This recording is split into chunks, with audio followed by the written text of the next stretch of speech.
Zao fotoana zao ny amin'ny fitarianao sy ny famondram-ponao anay rehetra indray. Misaotra satria avelanao izay Andriamanitra anatrika an'izao fotoana izao, anaraka an'izao fotoana izao. Misaotra fa tena fitiavana tokoa ianao. Ary izay rehetra Andriamanitra dia miara-manaiky, fa Andriamanitra mahay ny zavatra rehetra ianao. Ary ny lelanay rehetra Andriamanitra dia atokanay ho fiderananao irery ihany, satria ianao no mendrika izany. Jesosy mendrika ny voninahitra, Jesosy mendrika ny fiderana, Jesosy mendrika ny asandatra. Fianao ilay Kristy, nahafoy ny ainao ianao ho famonjena anay tsirairay avy. Aoka ianao ameno anay tsirairay avy amin'ny alalan'ny fanahinao indray androany. Aoka ny teny rehetra izay ho atao eto Andriamanitra, dia izay teny avy amin'ny fanahy masina, anangana ny fianam-pananay tsirairay avy. Izay tsy avy aminao Andriamanitra dia aoka angina avokoa, fa aoka ny teny tokana izay ho rehetra Jesosy, dia ny teninao irery ihany. Amin'ny anaranao Jesosy, sokafanay ny fonay Andriamanitra, andraisanay indray ny teninao. Sokafanay ny sofinay Jesosy, afahanay mandray izay sitraky ny fonao tianao ho tanteraka eo amin'ny fiainanay rehetra Andriamanitra. Ampanekenay ianao Andriamanitra ny momba anay, satria ny antom-pisianay Jesosy dia ianao rery ihany. Misaotra raha eo, misaotra indrindra satria mbola avelanao izay Andriamanitra. Manatanteraka indray izao fotoana fifadiana izao Jesosy Kristy. Tsy hoe hitadiavanay zavatra ho an'ny tenanay Andriamanitra, fa ahafahanay mianatra ny tena hoe fandrenesana anao mihoatra, tsy mihaino nofona intsony izay Andriamanitra, fa mihaino anao ilay tomponay sady masina mandrakizay. Jesosy eo, tario izahay amin'ny alalan'ny fananao masina, ahafahanay tonga eo amin'ilay teboka anankiray izay efa hiandrasanao anay tsirairay avy. Jesosy eo, tario izahay amin'ny fiteninay, amin'ny fisainanay, amin'ny momba anay rehetra Jesosy. Dia ka ianao no hita eo amin'ny fiainanay Andriamanitra, fa tsy misy mahavita anay tahaka anao Andriamanitra. Ary anao mihitsy nefa nilaza izany Jesosy, fa raha misaraka aminao ani izahay dia tsy mahay manao na inona na inona. Jesosy eo, androany dia ambarana eto Andriamanitra, fa tsy hisaraka aminao mandrakizay izahay. Ho eo aminao amin'ny fotoana rehetra izay Andriamanitra.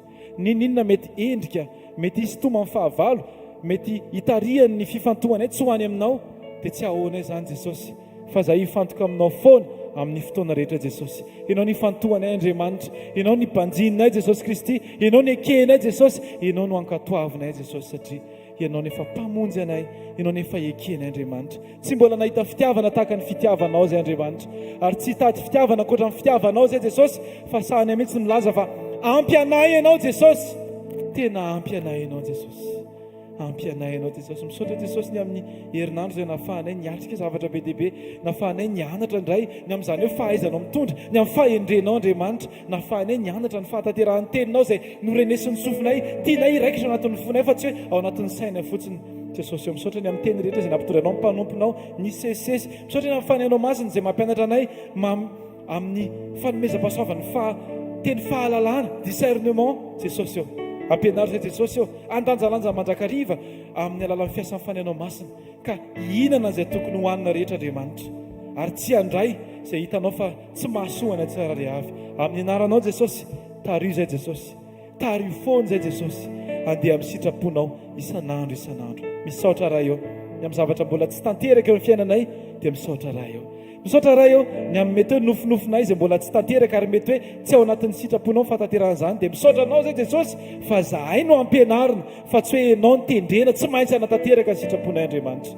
Misaotra raha eo ny amin'ny andavanandro, misaotra ny amin'ny ankohonana, misaotra ny amin'ny asa, misaotra ny amin'ny fianarana, misaotra ny amin'ny tokantrano, misaotra ny amin'ny fiainan'ny tsirairay avy, misaotra ny amin'ny fiarovana tonga soamantsara ito izahay, misaotra ny amin'ny teny izay hoentinao amin'ny alalan'ny mpanomponao rehefa avy eo. Aleloia, misaotra Jesosy eo, misaotra Jesosy. Andaontsika rehetra samy misaotra an'Andriamanitra. Aza raha tony fisaorana amin'izao fotoana izao, aza mitsitsy teny fisaorana ianao rehefa miaraka amin'Andriamanitra. Hisaory aza zavatra rehetra. Misaotra fa mbola manana maso afaka mahita sy mamaky tenin'Andriamanitra. Misaotra fa mbola manana sofina afaka mandre tenin'Andriamanitra. Misaotra fa mbola manana tongotra afaka manompo, afaka manatanteraka ny sitraponao. Misaotra fa mbola manana tanana vava entiko hanambarana ny voninahitra ao Jesosy.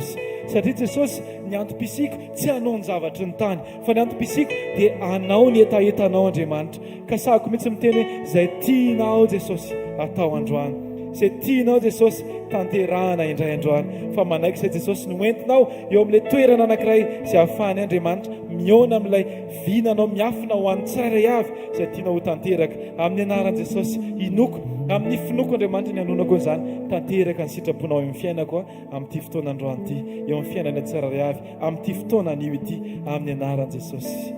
Amen. Amen. Taontsika maka Salamo 5:10. Salamo 5:10 andiny voalohany ka hatramin'ny fahaenina. Salamo 5:10 ny andiny voalohany ka hatramin'ny fahaenina. Rasitrakintsika dia tsara fontsika mitondra tenin'Andriamanitra rehefa mivoaka ny trano, ahafahantsika mba ho feo irayntsika rehefa mamaky tenin'Andriamanitra ary ahafahanao tena tsy tafasaraka amin'Andriamanitra foana. Salamo 5:10 andiny voalohany ka hatramin'ny fahaenina izay avako toy izao amin'ny anaran'i Jesosy sy manao hoe: avia aoka isika ioby an Jehovah, aoka isika hanao feo fifaliana ho amin'ny vatolampy famonjena antsika, aoka hankeo anatrehana amin'ny fiderana isika, aoka hanao feo fifaliana ho azy amin'ny fihirana isika. Fa Andriamanitra lehibe Jehovah ary mpanjaka lehibe ambon'Andriamanitra rehetra izy, eo an-tana ny fitoerana lalina amin'ny tany ary azy ny tendrombohitra avo, azy ny ranomasina fa izy no nanao azy, ary ny tany maina dia noforon'ny tanany. Avia ka aoka iondrika sy ankohaka isika, aoka isika andohalika eo anatrehan'i Jehovah mpanao antsika. Amen. Jesosy eo anatrehanao Andriamanitra, miankofanay eo anatrehanao Jesosy, no andolian'ny fony tsirairay avy eto anatrehanao Andriamanitra, dia manaiky izay fa ianao ny tompo sy mpamonjy. Jesosy eo tario izao fotoana izao Andriamanitra, satria nitokana mpitarika dia ianao Kristy, satria nitokana afaka anampy anay, ampiasanay ahatanterahany sitrapon'ilay ray, dia tsy maintsy amin'ny alalan'ny fanahy masina ary vokatry ny fananana firaisana lalina aminao Kristy. Tario izay Andriamanitra, mba tsisy verin-dalana. Tario izay Andriamanitra, mba tsisy anao teny miverina, mba tsisy anao teny arak'le fahalemena taloha, fa olona no avaozina ary ho tanteraka aminay mihitsy ilay hoe aoka firam-baovao ny ambavany tsirairay avy. Asaiko tsika rehetra samy mivavaka amin'izao fotoana izao, mivoninahitra izy amin'ilay teny izay ao ambavanao fotsiny. Aza mitady teny lavitra be ianao, fa ilay fahatsoram-ponao amin'i Jesosy hoento. Jesosy aty Andriamanitra ho anao Andriamanitra. Fantatra fa tsy fandaharan-teny Andriamanitra nitadiavinao amiko, fa fofo fankatoavana fotsiny Jesosy. Ka na tsy mihira raha Andriamanitra dia ny fokony efa tokony miankohaka mialohan'ny mozika, miankohaka mialohan'ny melôdia, miankohaka mialohan'ny tonkira amin'ny anaranao Jesosy. Tario indray ao tompo. Aoka isika samy mivavaka amin'izao fotoana izao. Mendrika ny dera sy ny aja, asandratray ny tananay ho anao mba ho voninahitra. Mendrika ny dera sy ny aja, asandratray ny tananay ho anao mba ho voninahitra. Fa tsary anao, magaga tsary anao, tsisy mitovy aminao, tsisy toanao. Tsary anao, magaga tsara ianao, tsisy mitovy aminao, tsisy toanao kaio. Atsika arilaza mendrika ny derany Andriamantsika eto izao amin'izao fotoana izao.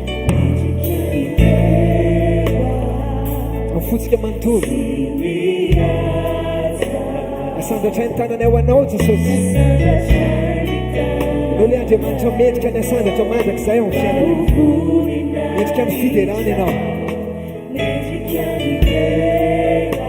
sy ny aja, asandratray ny tanany ao anao.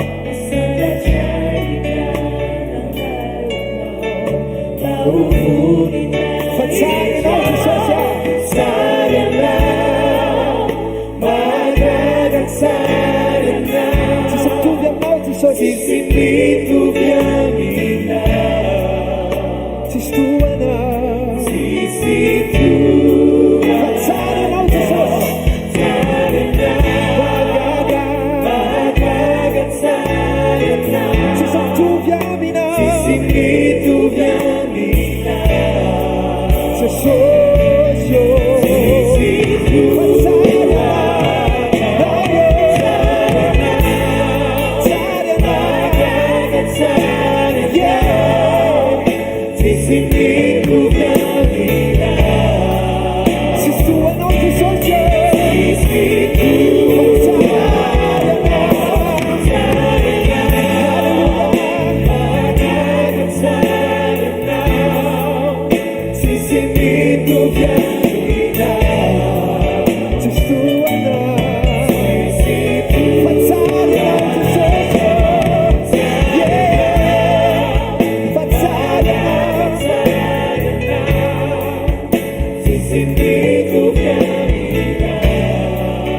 Tsisy toanao.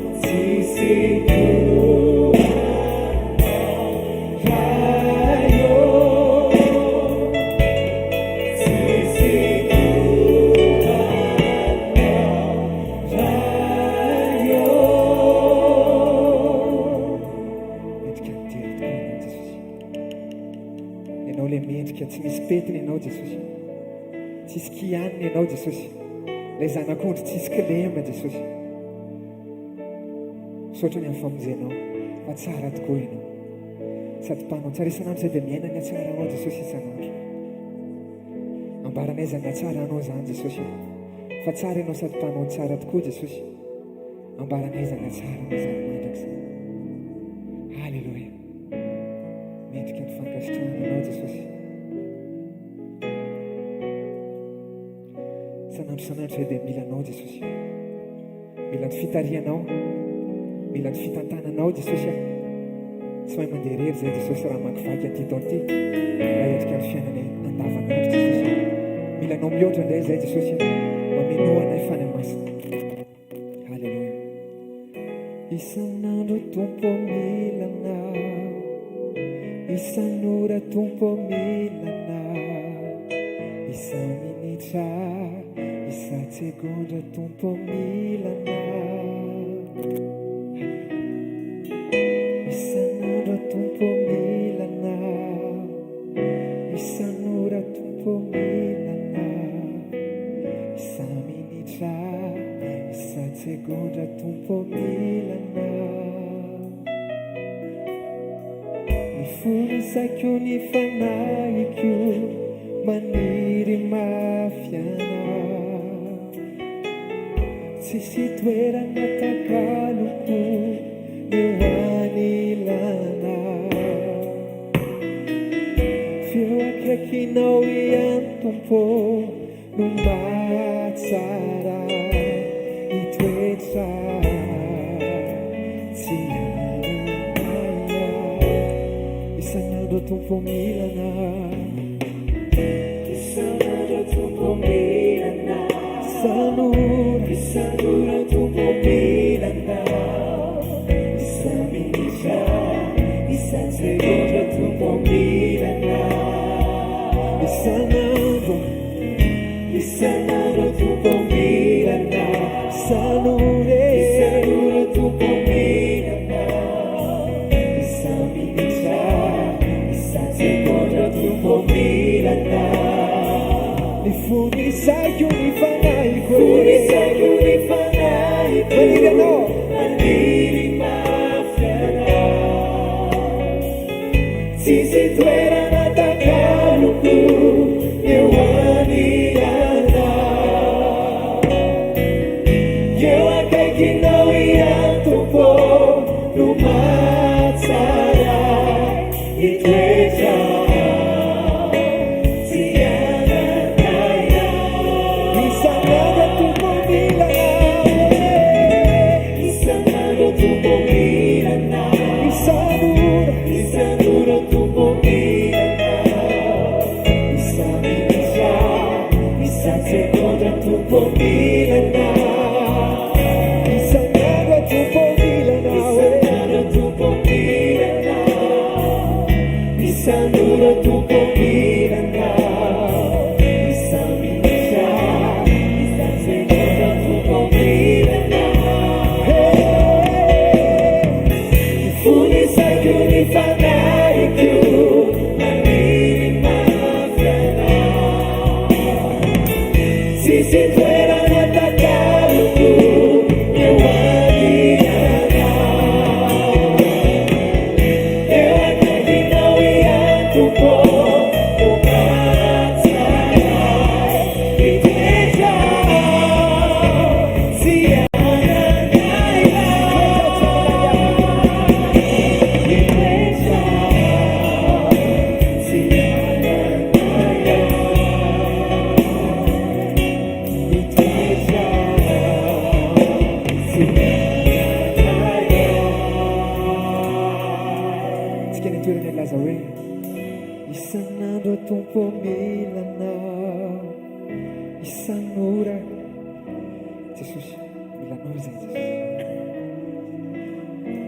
seconde.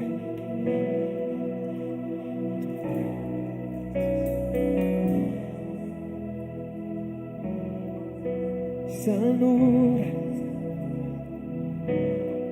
sa minute, sa seconde. Mas um fundo seco. Fundo seco. Maniry mafy anao zay Jesosy. Ny hoanilana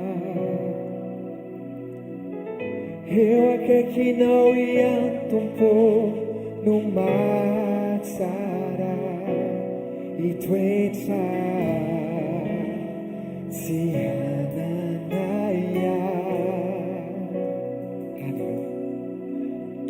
Tikanao Tompo tsy mba mahafoy ay famindrampoana ny tanana no miazona ny fiainako. Ny maraina vao mivoa mandrapatoriko Jesosy io oirako mihatsarana. Tikanao Tompo, tikanao Tompo, haleluya. Tsy mba mahafoy ay famindrampoana ny tananao no miazona ny fiainako. Ny maraina vao mivoa mandrapatoriko Jesosy io.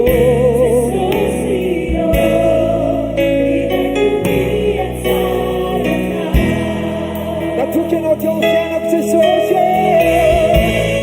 tokianao teo amin'ny fiainako.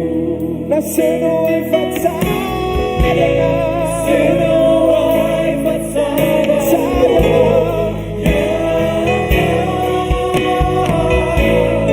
Isaky ny miaina Jesosy.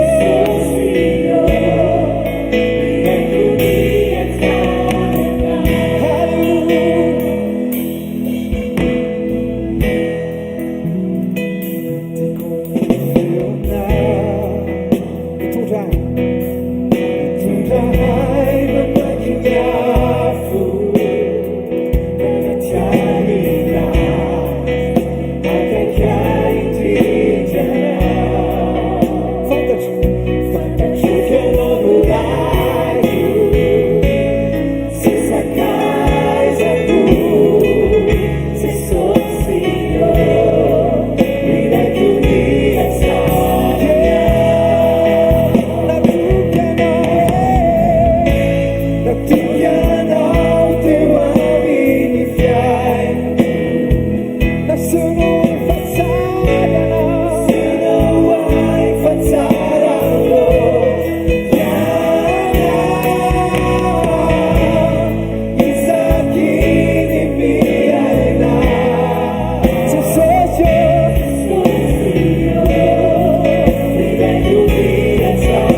satria atao ny feonao nasehonao efa tsara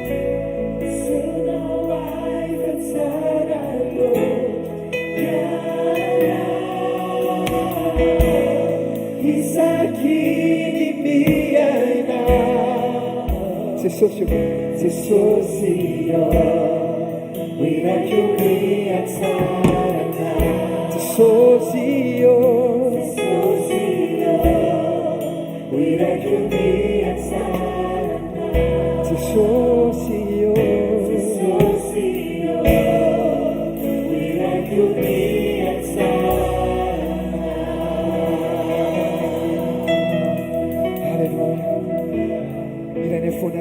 ny fahatsaranao Jesosy tsy tsara zay Jesosy nivavanay dia natao fantsipidi rano tsy nivavanay ihany fa ny anatiny amanontolo any hatramin'ny fisainanay Jesosy hatramin'ny fonay dia hitoetra ao anatin'ny fiderano zay Jesosy tsy safidy zay tsy hahita afa-tsy ny fahatsaranao no mety zavatra mitranga amin'ny fiainana no mety zavatra hoentin'ny fiainana Jesosy dia ny fahatsaranao no mpanjininay Jesosy androan'izay Jesosy dia tena hoe hiteny zay Jesosy fa tena tianay ianao Jesosy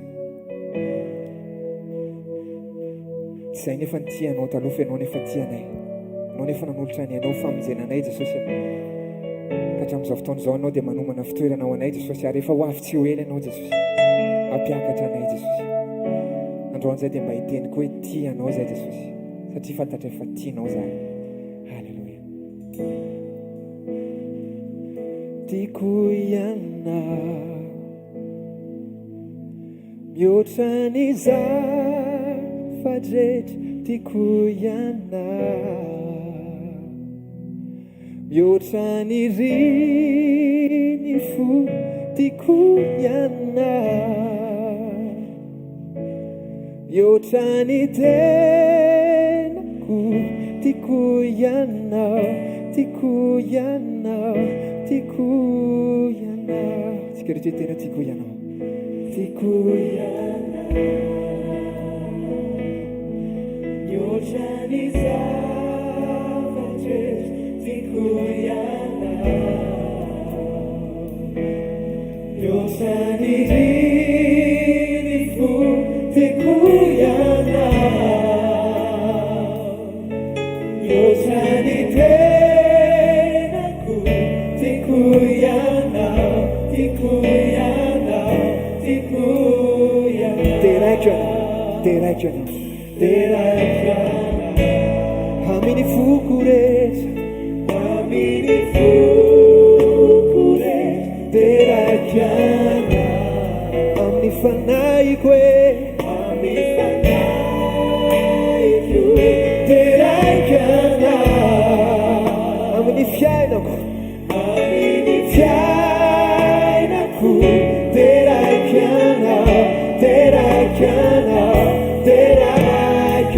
asandrato ny tanako anao asandrato ny tanako anao asandrato ny fosy fanako Jesosy asandrato ny fiainako anao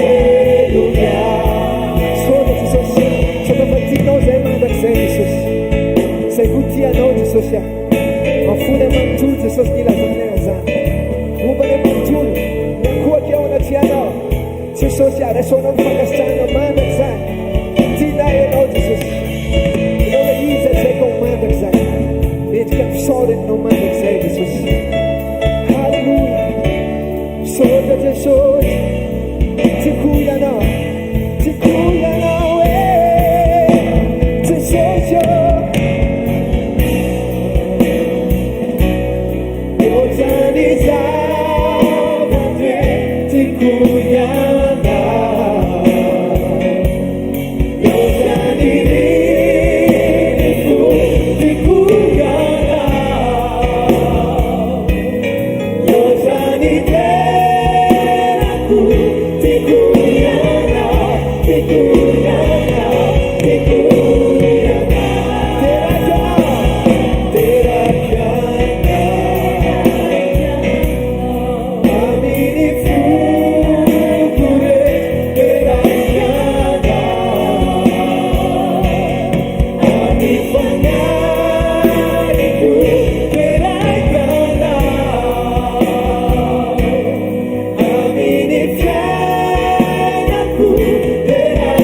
Alléluia. Lotsika mbola hiteka ihany ho an'i Jesosy. Alléluia. Mahazo toerana tompoko azafady. Rehefa avy niankohoka teo anatrehan'Andriamanitra tamin'ny fosiny fanahy dia ndao indray ankohoka tamin'ny alalan'ny zavatra nataony teo amin'ny fiainantsika tsirairay avy. Voninahitra ho an'i Jesosy nijoroako vavolombelona eto. Momba ny zanako moa izany nijoroako vavolombelona. Tamin'ny herintaona tany am-piasana dia niantso anahy ilay mpitaizan'ny zanako hoe nianjera tamin'ny opala hono izy. Nianjera tamin'ny opala dia en fait ilay izy misy tohatra anankiray kely. Dia to dia ny lohany no tratra dia naratra be ny andriny dia kika moa izany teo amin'ny lohany. Nankany amin'ny dokotera izay avy eo dia miandry 72 heures vao fantatra hoe sava izy sa ahoana raha miova ny comportement nazy. Dia niandry 72 heures izay dia sava izy. Après an'izay nisy fandroana indray teo amin'ny fandriana izay mianaka. Izy moa izany misangisangy be dia nitsangana izy dia nidaboka aoriana tapoka. Nianjera tamin'ny tany izy eo ambony fandriana dia ny lohany koa ny voalohany mipaika. Dia teo natahotra be Andriamanitra aho namonjy atao daholo ny tao an-trano. Misy inona nianjera ilay zaza jerena sava.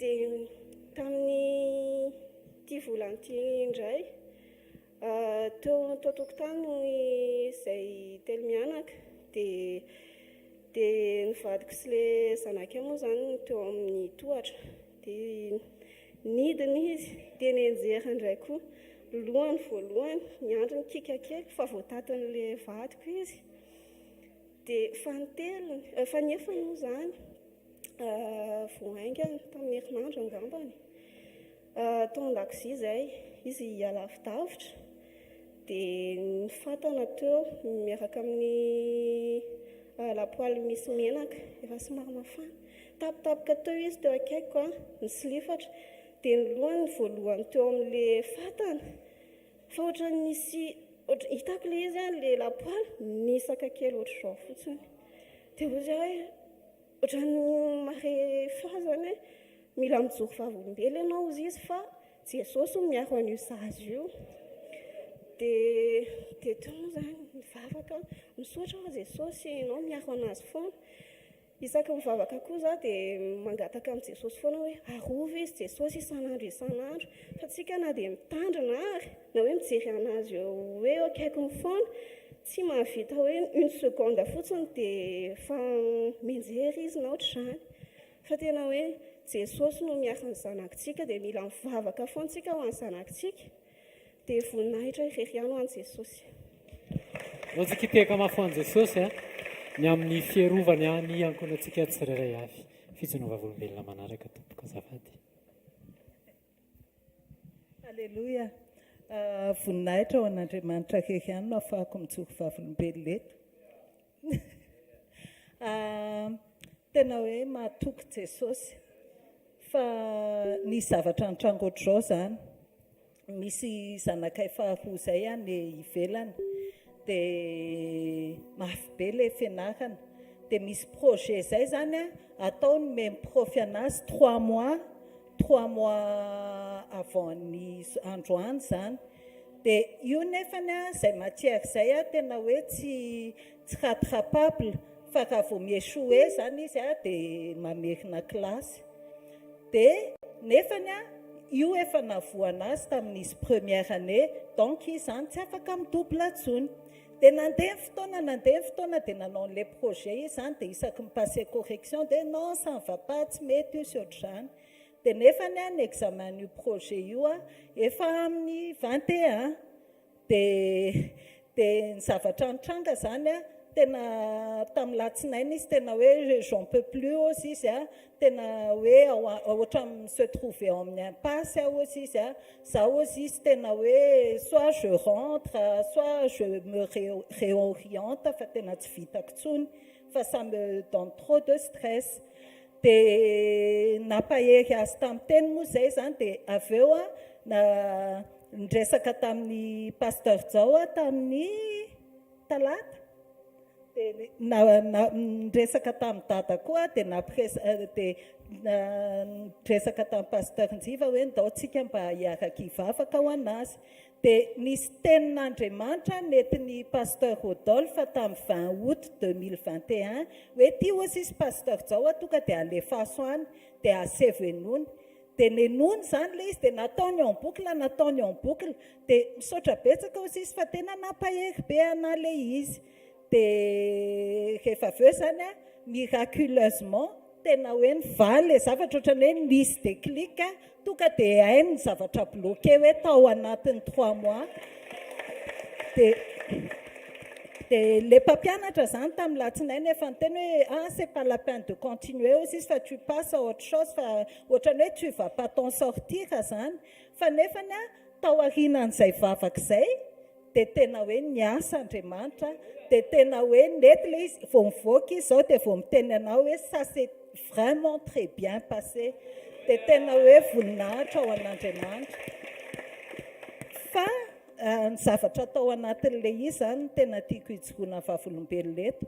Naveriny foana hono le teny dia tao anatin'ilay teny zany misy hoe matoa ianao matahotra misy faharatsiana ao anatinao zany.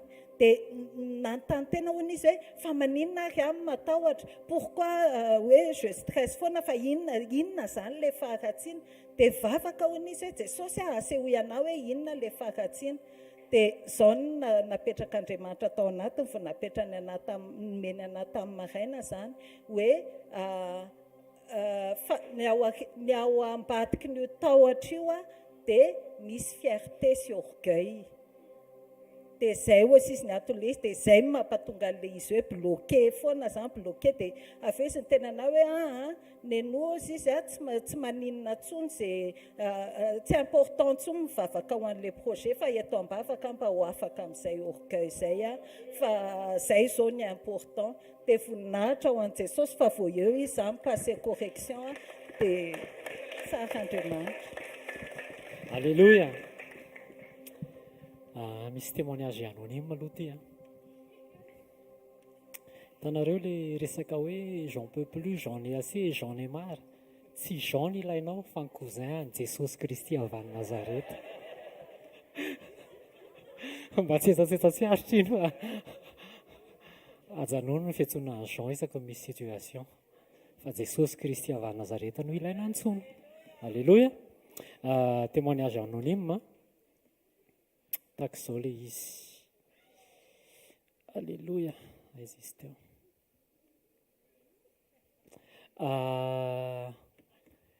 Andriamanitra tena miaraka amintsika. Misy fotoana hoe ao anatina rotorotom-piainana sy rotorotom-piainana le komba isan'andro ireny zany, dia ohatra manana sensation zany tsika hoe mba misy Andriamanitra raha ve miaraka amiko. Izy aloha nefa tratra an'izany. Manontany teny tsika mba misy Andriamanitra raha ve fa ohatrany ty tsy mivaha, ty bloqué nananana. Fa za miteny aminareo ianao tsara ange ty témoignage ty fa misy Andriamanitra miaraka amintsika. Le témoignage dia zao hoe renim-pianakaviana anankiray manao témoignage fa nampanantena hividy telefônina ho an'ny zanany anniversaire. Dia rehefa nampanantena hividy telefônina ho an'ny zanany le renim-pianakaviana fa anniversaire ny zanany, dia nandritra ny roa taona tsy voavidy io telefônina io, passé Noël dia tsy nana fa hoe atambatra zany le izy. Dia ohatrany hoe sendrasendra tamin'ny larobia teo, tsy hoe sendra nivavaka le madama fa tamin'ny larobia maraina teo dia nivavaka izy hoe Jesosy raha moyen tao am-pelantanako tsy possible, satria tena mipréciser-ny ankizy mihitsy hoe ty telefôny ty Infinix tsy haiko moa ne izy, Infinix zao io ny ilaiko.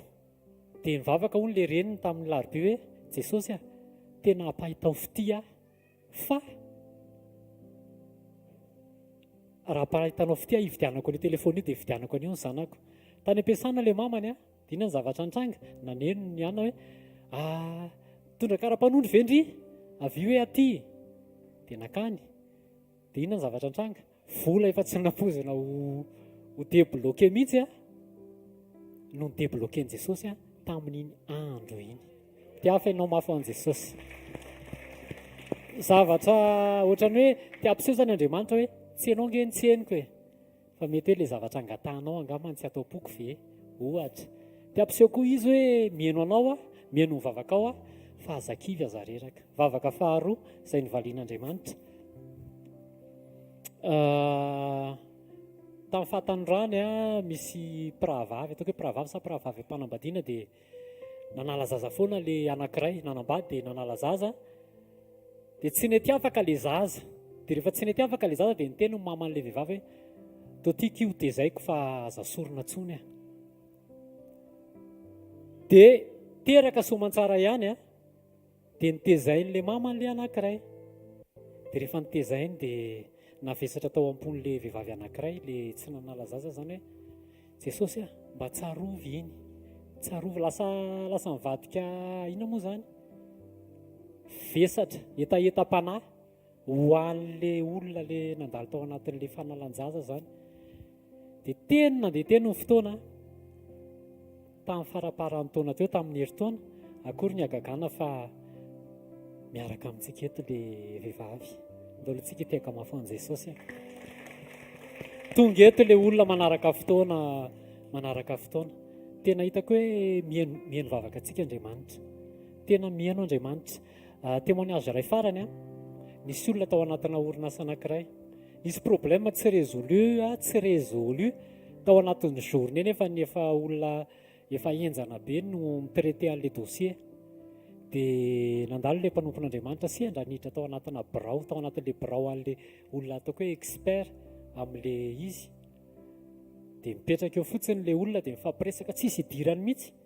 Tampotampoka eo dia misy déclic ny an-tsain'le expert izay efa bloqué hatramin'ny maraina. Dia izao nitenen'le olona hoe ohatry tsy azoko mihitsy vao nandalo ianao dia ohatrany hoe résolu zany le problème. Tsy le olona no mamaha problème fa le fanontonan'Andriamanitra mahazo aina ao amin'le olona. Dia ohatran'izay ny tantarantsika tsirairay avy. Dia ndao tsika hitsangana fa sao dia lasa toro-tenena ty resaka ty fa ndao tsika hitsangana dia ankasitrao Andriamanitra ny amin'ny fiarovany zanakao. Zany le menaka sy ny menjerazera zany zao zavatra hita maso nampahitana n'le ranabavy hoe io fa nisy nanakisaka le menaka sy le lapoaly mamay. Fa eo amin'ny fiainantsika isan'andro misy zavatra be da be tsy hita maso fa asorin'Andriamanitra arovany ianao. Amen. Dia tao anatin'izany koa nisy an'le ranabavy teo ranabavy pasteur Neno tena hoe Andriamanitra miandry ny any am-pontsika izy hoe sao dia misy fierté, sao dia mbola misy avinavina. Tsy mampanina an'Andriamanitra na ny toerana misy anao, fa ny mamaka an'Andriamanitra hoe sao dia mbola tsy Andriamanitra ny fierté anao, sao dia mbola tsy mireharenony amin'Andriamanitra ianao, sao dia mireusir ianao dia mieritreritra fa manana fierté na noho ianao no mahatoy izao anao. Fa avelan'Andriamanitra mandalo ilay situation dia naveriny tany amin'ilay ten'Andriamanitra tamin'ny août 2021 hoe Andriamanitra irery ihany ny tia nijoro eo amin'ny fiainantsika tsirairay avy. Alleloia.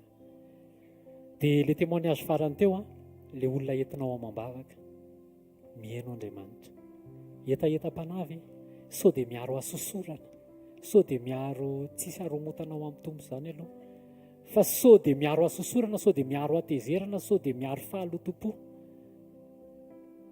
Fa rehefa famonjem-panahy dia valian'Andriamanitra foana. Amen. Ilay témoignage farany mihaino vavakanao Andriamanitra ao anatina telefônina. Ren'Andriamanitra nge fihetsifihetsipona tena reny io, fa ndaontsika nomeze tadiaviny fotsiny. Ny angatany amintsika aloha amin'izao fadianina 220 andro. Alleloia. Ndao asandrato ny tananao dia isaory izy ny amin'ireo valim-bavaka, isaory izy ny amin'ireo fiarovana, isaory izy ny amin'ny fitantanana ny fiainam-panahinao, isaory izy fa mahasaro-piaro azy loatra ny fiandrianany eo amin'ny fonao, mahasaro-piaro azy loatra ny fierté anao raha vao tsy Andriamanitra, mahasaro-piaro azy sao dia misy reharehanao akoatra n'Andriamanitra. Meno opportunité tsika mianatra, meno opportunité tsika mahazavatra, fa sao dia atakalinao an'ilay zavatra omeny ilay mpanome. Ray amin'ny anaran'i Jesosy mankasitraka anao izay. Misaotra Jesosy fa tsara loatra ianao. Misaotra ny amin'ny fitiavanao, misaotra ny amin'ny famindram-ponao, misaotra ny amin'ny fiarovanao amin'ny antsipiriany eto amin'ny fiainanay Jesosy. Tena mety tsy voatery ampahafantarinao anay Jesosy fa izay ny toy izao nefany dia noho ny fiarovanao, noho ny fahasoavanao, noho ny famindram-ponao. Ray amin'ny anaran'i Jesosy misaotra ny amin'ny fiandriananao. Misaotra Jesosy fa tsy mampandefitra ny fiandriananao ianao eto amin'ny fiainanay, fa misisika hatrany ianao Jesosy maka ny toerany mampanjaka amin'ny mpanjakanao. Misaotra Jesosy ny amin'ny fiarovanao tamin'ny menaka mamay. Misaotra ny amin'ny fiarovanao raha ny anjera inefatra ilay zazakely dia mbola nitehirizinao. Misaotra Jesosy fa nafanao examen ny zanaky ny asa fanompona. Misaotra Jesosy ny amin'ilay zazavavy novonjenao. Misaotra Jesosy ny amin'ny fiainonao vavaka sy ny namalianao vavaka. Misaotra ny amin'ny fanotronanao izay hita taratra ety amin'ny fiainanay Jesosy ianao irery ihany, tsisy avaty aminay izany fa noho ny fiandriananao. Raiso ho anao irery ihany izany Jesosy amin'ny anaran'i Jesosy. Amen. Andao tsika hitehaka mafy ho an'i Jesosy.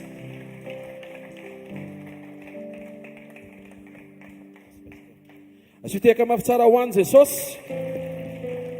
Jesosy no mentsika voninahitra satria siny vavolombelona eo anivontsika mba hampaherezana anao fa misy ny teoria dia misy ny pratika. Misy ny vavolombelona ao anaty baiboly vakiana dia misy ny vavolombelona eo anivon'ny olona izay miaraka amintsika, miara-manompo amintsika. Velona ny Andriamanitra ao. Amen. Dia tsika mbola anandra-tanana kasitraka an'Andriamanitra. Isaotra azy indray satria herinandro indray izay no vita. Herinandro nisy ny tanan'Andriamanitra, nisy ny fiahiny, nisy ny fiarovany, nisy ny famindrapony. Nisy tamintsika mety herinandro nandraisanao valim-bavaka isaory azy. Misy tamintsika indray mety herinandro nandalovana zavatra sy takatry ny saina. Tikanao ankasitraka sy anome voninahitran'Andriamanitra ny fonao manontolo. Omarina amintsika mandrakariva ny teny nampianarina antsika hoe misaora amin'ny zavatra rehetra fa izany ny sitrapon'Andriamanitra amin'ny Kristy Jesosy. Ho anareo ndreto zay raha amin'ny anaran'i Jesosy mankasitraka sy misaotra anao. Amin'izao adiva marina ny herinandro izao ndray. Herinandro noho ny amin'ny famindraponao sy ny fahasoavanao dia no tantaninao izay. Tsy mahay mandeha rery fa mila ny fitantanao sy ny fitarianao. Tsy mahafantatra akory ny lalan-kaleny tena marina fa ianao no mitarika anay amin'ny mampiandry tsara anao eo anoloanay. Saotra ny amin'ny famindraponao anongilanao sofina amin'izay etaeta azy vavaka ataonay. Amalianao anay ara-potoana. Isaoranay ianao ilay fomba maliana ao anay tsy voatery hifanaraka amin'ilay andrasanay. Saotra fa ny tsara sy ny soa tena ataonao amin'ny fiainanay fa tsy tonga dia ilay mahafinaritra. Saotra fa tamin'ny herinandro ity no nanomboka ny vavaka sy fadikanana. Isaoranay ianao izay afaka nanao. Ankasitrahanay ianao ihany koa izay mety tsy afaka fa mivavaka sy miombo-po anatin'izany programa izany. Raiso ny dera sy ny laza ny aja ary ny voninahitra mandrakizay. Amin'ny anaran'i Jesosy Kristy avy Nazareta. amen. Tena kaikinao a tonga seo tamin'ny fanatrehan'Andriamanitra hoe a misy zavatra ho anao eto hoe ary Andriamanitra mihitsy ny eto hoe ho anao hoe. Alleluia. Maza ho toerana vetivety ary a vetrantsika ary dia hifampaherinindray amin'izay teny nomen'Andriamanitra antsika androany a mamerina ny fiarabanantsika tsiraray avy minaran'i Jesosy a araka ny tenin'ny pasteur teo a indraindray misy vavolombelona ataon'Andriamanitra dia indraindray tsy hijoroantsika, indraindray adinodinontsika, indraindray ataontsika mitambatambatra ilay izy a dia rehefa mitambatra dia adino indray dia miandry ilay mitambatra manaraka indray a.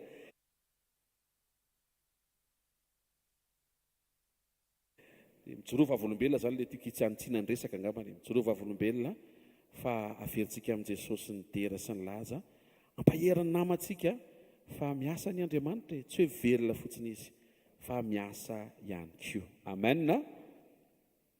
Any manokantsika ary dia nomen'Andriamanitra teny a.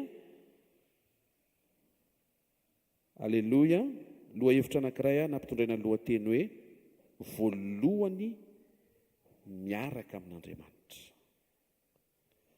Voalohany miaraka amin'Andriamanitra. Iresaka momba ny fomban'Andriamanitra, Andriamanitra miaraka aminao rehefa mangetaheta ianao ny hiaraka aminy a dia ny fiatraikan'izay ilay hoe Andriamanitra lasa tamana miaraka aminao satria misy karazana fijoroana nekenao hiainana. Ao a fatatsika izao fa Andriamanitra afaka miaraka aminao fa tena miaraka aminao ve izy? Ny amantarana fa miaraka aminao izy a dia misy zavatra fantatrao fa ilainy, tiany sy mahatamana azy hiainanao dia eo tokoa amin'izay izy a satria mamaly an'ilay izy ny any anatin'ny fonao. Tsy ampy izany raha hifampaherintsika hoe miaraka aminao rahalahy ny tompo a indraindray nefa tena tsy miaraka amin'ilay rahalahy tokoa ny tompo satria ilay rahalahy manao ny ataony na iranabavy a. Izay mahatsara ny hoe manana révélation ianao mba ho fantatrao tokoa raha miaraka aminao na tsy miaraka aminao a Andriamanitra. Dia ho taona miantoko 7:20 ary a zao no mbarany teny aminaran'i Jesosy. Teny fikasana mahafinaritra be izy io ary fantatsika io teny io.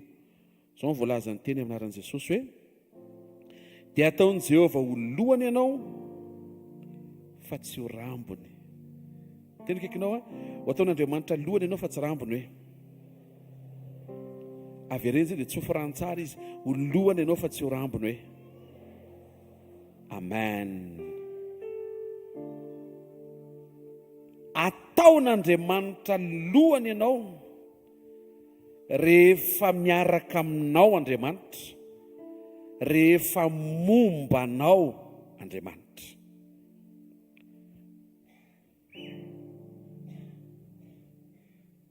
Ho ataon'Andriamanitra miaina expérience sy fisandratana ho voalohany ianao amin'izay misy ianao rehefa mangetaheta ianao a ny mba hiaraka aminao Andriamanitra. Zao no tenenin' Jesosy eo amin'ny Jaonina 8:29. Iza ny olona omban'Andriamanitra tia mivalina ary izay naniraka dia eto amiko, tsy nandao aho ho irery izy. Mahafinaritra ny teny izany e. Eo hony izy, eo Andriamanitra dia tsy mandao anao ho irery hony izy. Tsara be izany teny izany, ilaintsika izany teny izany, tokony ho fiainantsika izany teny izany, tokony ho azo tsapaitana ohatran'ity servetako ity izany teny izany. Tsy tokony hisidina fotsiny izany teny izany hoe izany hono hoe tsy hono fa tokony ho reny vazanainao mihitsy hoe io tokoa Andriamanitra ary tena tsy irery tokoa ianao fa misy toyany hoy Jesosy satria za manao izay sitrany mandrakariva. Raha tsy mamola teny ianao manao izay sitrak'Andriamanitra mandrakariva izany dia tsy réel eo aminao ny fomban'Andriamanitra mandrakariva. Raha maraina ianao no manao ny sitrak'Andriamanitra dia maraina ianao no omban'Andriamanitra. Raha izany hoe tsy mivoaka ny hariva izany. nefa na tsy voaka ohatrany kory dia mety mbola misy loza koa satria tsy rehefa tsy mivoaka dia tsy sininina. Mahatsara zany dia ianao manapa-kevitra hoe inona zany le andrasan'Andriamanitra fa tiako mba ho mandrakariva ny fombany ahy. Dia hozy Jesosy manao izay sitrany mandrakariva. Amin'ny dika teny fototra dia hoe manao izay mahafinaritra an'Andriamanitra. Amin'ny teny anglisy izy, izay ilay dika teny fototra dia please God. Izany hoe plaire à Dieu. Na ihany koa hoe manao izay hafinaritra. Finaritra Andriamanitra. Ianao zao misy zavatra mitranga eo amin'ny fiainao dia mahafinaritra anao. Ohatra n'ino ilay izy fa Andriamanitra ny resana fa tsy ianao. Dia misy zavatra mitranga indray tsy mahafinaritra anao. Dia ohatr'izay koa Andriamanitra misy zavatra koa ndraindray ataontsika tsy mahafinaritra n'Andriamanitra. Dia izay ilay mahafinaritra sy ilay tsy mahafinaritra izay ilay manelingelina ilay fomban'Andriamanitra anao. Nefa ny mampety anao dia Andriamanitra miaraka aminao mandrakariva renao zany any amin'izay rehetra andehananao sy alehanao. Inona ny voalazan'ny tenin'Andriamanitra mahakasika ny hoe mahafinaritra n'Andriamanitra, na ihany koa hoe tian'Andriamanitra, na ihany koa ilay hoe to please God. Zavatra anankiroa. Voalohany mandeha amin'ny finoana ianao. Faharoa mandeha amin'ny fanahy. Ireo no hita aloha anatin'ny tenin'Andriamanitra hatreto fa ny tompo moa mampitombo mandrakariva ny fahalalana sy ny révélation sombitsobo mba ho tanteraka eny an-dalana eny. Fa hatreto aloha voalaza mazava be ao amin'ny tenin'Andriamanitra fa ireo karazana fandehanan'ireo no mamaly an'ilay hoe mahafinaritra n'Andriamanitra. Hébreu 11:6 io ilay resako voalohany ny anaran'i Jesosy.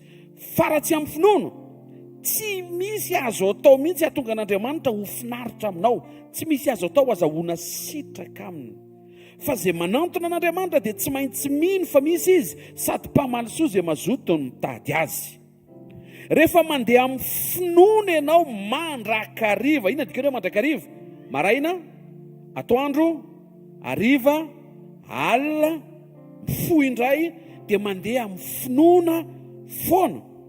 Dia ianao ny lasa karazan'olona mahafinaritra an'Andriamanitra satria Andriamanitra dia Andriamanitra ny finoana. Matoa izany omen'Andriamanitra dia misy fotoana kay izany tsika tsy mandeha amin'ny finoana. Misy fotoantsika mandeha amin'ny zavatra hafa fa tsy finoana. Dia izay ilay ilana amin'ny fotoana ohatr'izao. Amerenana antsika natao izao fotoana fifadikanana izao. Mba ho sura fa mandritry ny ity taona ity sy ireo taona rehetra izay omen'Andriamanitra na ho tombony. Raha mbola tsy tonga ny amin'ny raha lanitra izy hakanao dia tokony ho karazan'olona ianao mandeha amin'ny finoana sady à 100% ny 24 heures sur 24 heures. Tena kaikinao mahatsara antsika hoe dia ny mandeha amin'ny finoana hoe. Le faharoa finaritra Andriamanitra ary ankasitrahan'Andriamanitra ny olona mandeha amin'ny fanahy na araka ny fanahy na tarihan'ny fanahy. Romana 8:8 dia manambara amin'ny anaran'i Jesosy izay eo amin'ny nofo dia tsy mahay manao ny sitrapon'Andriamanitra. Ao amin'ny dika teny fototra izy mazava kokoa hoe izay mandeha eo amin'ny nofo dia tsy mahafinaritra n'Andriamanitra. Raha vao mandeha eo amin'ny nofo zany ny olona anankiray eo amin'ny nofo cher ty mandeha amin'ity nofo amandraby ity ianao dia tsy mahafaly an'Andriamanitra, tsy mahafinaritra an'Andriamanitra ny dianao sy ny fandehananao. Ireo anankiroa ireo no voalaza fa ankasitrahan'Andriamanitra sy mahafinaritra azy rehefa mandeha amin'ny finoana ianao sy rehefa mandeha amin'ny fanahy. Avereny hoe mandeha amin'ny finoana, mandeha amin'ny fanahy hoe. Avereny farany isa 2 mandeha amin'ny finoana, mandeha amin'ny fanahy. Galatiana 5:5 ary. Zao voalaza ny teny amin'izay amin'ny anaran'i Jesosy dia andray fanoharantsika hoe nisy olona ve namaly an'izay fepetra izay. Dia taiza hoe izy Andriamanitra nanao an'ilay vavolombelona ilay hoe ho lohany fa tsy rambony. Eo tsika.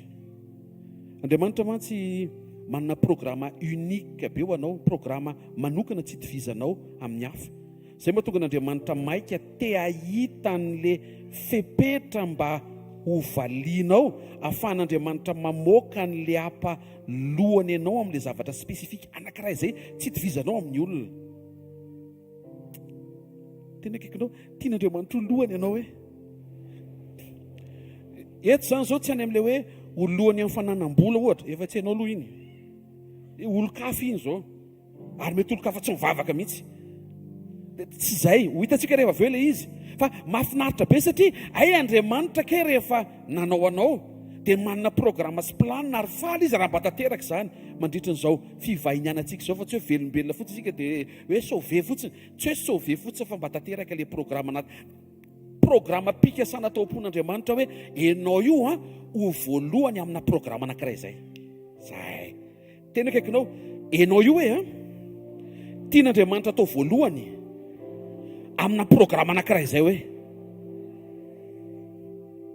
fakiko ary le Galaty 5:5 amina ran Jesosy fa izahay amin'ny fanahy sy noho ny finoana dia miandry ny fanantenana ny fahamarinana manomboka efa miaraka amin'izay izy io zao fa izahay amin'ny fanahy sy noho ny finoana dia miandry ny fanantenana ny fahamarinana olona roa no fanohana ho jerevantsika dia ho hitanareo fa mino fa iompo amiko nareo hoe hoay eo raha vao mandeha amin'ny finoana sy mandeha amin'ny fanahy zany dia tonga dia avoaka an'Andriamanitra ilay programma mampavoalohany ianao amina zavatra anankiray izay dia tonga dia ianao ny voalohany amin'iny dia aveo indray ataony voalohany amin'ny zavatra hafa ianao ihany dia ataony voalohany amin'ny zavatra hafa indray ianao zany lasa voalondony amin'ny zavatra be dehibe eo oza misy misaina vola zao problema fa tsy voalondohany amin'ny zavatra tsy mba raiso fily zavatra ho manin'Andriamanitra ho anao sao dia ao ambadiky le anaovan'Andriamanitra anao voalohany amin'ilay zavatra anankiray izay no isokafany zavatra be dehibe ho eo amin'ny fiainanao amen. Barnabasy tsy Barabasy fa Barnabasy dia mpianatry ny tompo dia ho jerevantsika hoe niaina ve izy tamin'ilay finoana sy le fanahy le nresantsika teo dia nataon'Andriamanitra voalohany tamin'inona izy dia hisokatra ny ao anatinao hoe hoay eo sao dia mba fotoana izao andehanako amin'ny fanahy sy amin'ny finoana koa ahafahan'Andriamanitra miditra tsehatra mampahazo aina ny fisiny ny fisiko mba ho tonga voalohany amina karazana programma anankiray ny fiainako. Asan'Apôstôly 11:24 dahoarintsika nomboka. Asan'Apôstôly 2:24 tikanao naraka tsara fa mahafinaritra be mihitsy misy suspense kely izy dia tonga dia mivoaka be le valina izy hoe hoay io le izy dia asakasaka ao raha hiaina ianao na tsy hiaina an'ilay izy fa raha izay ianao miditra ao anatin'ilay izy satria Andriamanitra rehefa manome ny teniny dia miandry ianao izy eo amin'ilay teny. Mahafinaritra ane zany hoe mandeha amin'ny fanahy zany dia mahafinaritra zany mandeha amin'ny finoana zany dia ho fakafaka antsika avy eo ohatry ny ahoana ilay izy bon tia zany zao hiatrika fiasana amin'ny latsinainy ohatry ny ahoana hoe mandeha amin'ny fanahy sy mandeha amin'ny finoana rehefa avy eo fa mbola miala aloha. Asan'Apôstôly 11:24 aminaran Jesosy fa lehilahy tsara fanahy izy sady feno ny fanamasina sy finoana. Barnabasy io voalaza ny tenin'Andriamanitra io. Barnabasy dia voalaza teto fa lehilahy tsara fanahy feno ny fanahy feno finoana. Le niteneniko anao tamin'ny voalohany teo le critère nitenenin Jesosy hoe raha vao mandeha amin'ny fanahy ka mandeha amin'ny finoana ianao tonga dia mahazo aina be ny fomba n'Andriamanitra. Anisan'ny résultat anankiray vokatry ny fomba n'Andriamanitra le ho ataony voalohany ianao amina domaine anankiray. Inona ary nampiaina n'Andriamanitra amin'ny Barnabasy? Asan'Apôstôly 4 andininy 4:30 ka hatramin'ny 7:30. Tena kaikinao raha vao mandeha amin'ny fanahy sy finoana hoe dia ataon'Andriamanitra voalohany hoe ny anaran'i Jesosy vakiko ary Josefa izay nataon'ny apôstôly hoe Barnabasy zany hoe raha adika zanaky ny fananarana le vita avy any Kiprosy ny firazanany nivarotra ny sahany tikanao naraka tsara nivarotra ny sahany ary nentiny ny vola vidiny le tany sy le sana midiny dia napetrany teo anoloany ny tongotry ny apôstôly. Mahafaly ihany milaza aminao fa Barnabasy isan'ny lehilahy voalohany namaritra sy nafoy fananana teo amin'ny fanompon'ny apôstôly.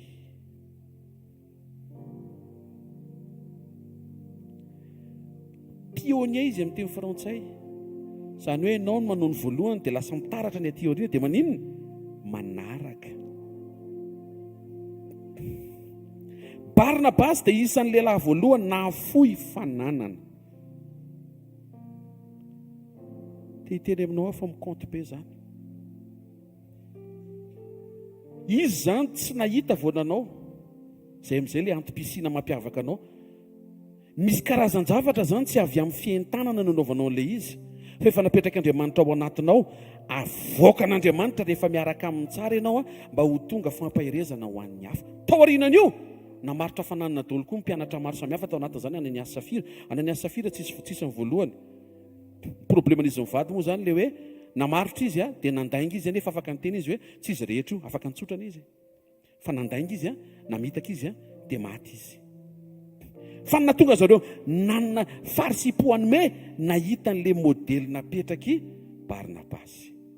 Misy fiantraikany tao amin'ny financement ministera mandraka androany zany. Ny fijoroan'ny Barnabasy tao ambadika le hoe manaiky andeha amin'ny fanahy sy finoana, tonga dia terem-panahy hoe alora angaha lefy tia. Dia nataon'izany. Ohatran'ny hoe mandeha amin'ny fanahy. Raha ny mandeha amin'ny nofo dia natao hifikitra amin'ny fananana sy ny zavatry ny tany. Ka raha tsinona ko zavy hoe ny sasatra dia io no alefany dia tsy fantatra koa hoe ataon'ny zalahy inona io avy eo izay izao mandeha amin'ny nofo. Fa Barnabasy nandeha tamin'ny fanahy, nafoy izy. Ary ny tena mbola mahafinaritra tao aorianan'io, tsy izy ny teny hoe izao nanaovana an'ilay vola. Misy taontsika rehefa manao fanatitra dia alefantsika anaty valopy. Dia rehefa somary ohatran'ny montant saunina ozy ny fomba fiteny, dia miteny kely tsika hoe iny atao centre. Izany hoe sady manomezana ianao nohatra misy baiko akolaka hoe izao no mandresy lahatra anaovana an'ilay izy. Tsy hoe ratsy be zany, afaka miteny an'izany ianao tsolan'izany, fa Barnabasy tsy niteny an'izay. Namidiny to dia napetrany dia izay anaovanareo niaraka izay tarehan'ny fanahinareo azy. Alleloia. Azonareo ve zany zavatra samihafa be zany Zany hoe le conviction teny anatin'ny fo zany tena hoe izay le hoe mandeha amin'ny finoana nakasika ny Barnabasy le tenin'i Jesosy hoe mba ho iray ihany izy rehetra. Dia inona zany no tokony ataoko mba ho iray daholo zany mpianatra rehetra? Namidiny fananana dia nasainy napetrany teo tongotry ny apôstôly izay nanaovan'ny apôstôly satria ny apôstôly tonga dia nizara moa tamin'izany fotoan'izany.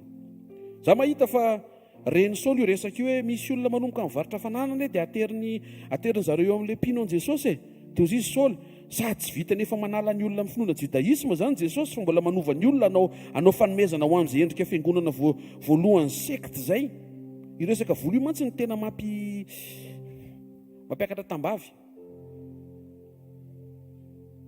Efa hatramin'izany sy mandrakandroany fa ozy izy Barnabasy ka hoafoiko satria nahenao an'ilay teny azy adino fa ny finoana dia avy amin'ny teny, tsy handeha amin'ny fahitana fa handeha amin'ny finoana. Telaza aminao ihany koa fa ao amin'ny asan'ny apôstôly toko 7:7 lova vakiako indray rentsika izay Barnabasy no lehilahy voalohany nafoy fananana. Faharoa vakiako amin'ny anaran'i Jesosy, Barnabasy naka ny Saoly dia nitondra azy ho any amin'ny apôstôly dia nanambara tamin'ny apôstôly ny nahitany Saoly ny tompo sy ny tenenany taminy ny teny an-dalana sy ny fahasahian'ny toro ny anaran'i Jesosy tany Damaskosy.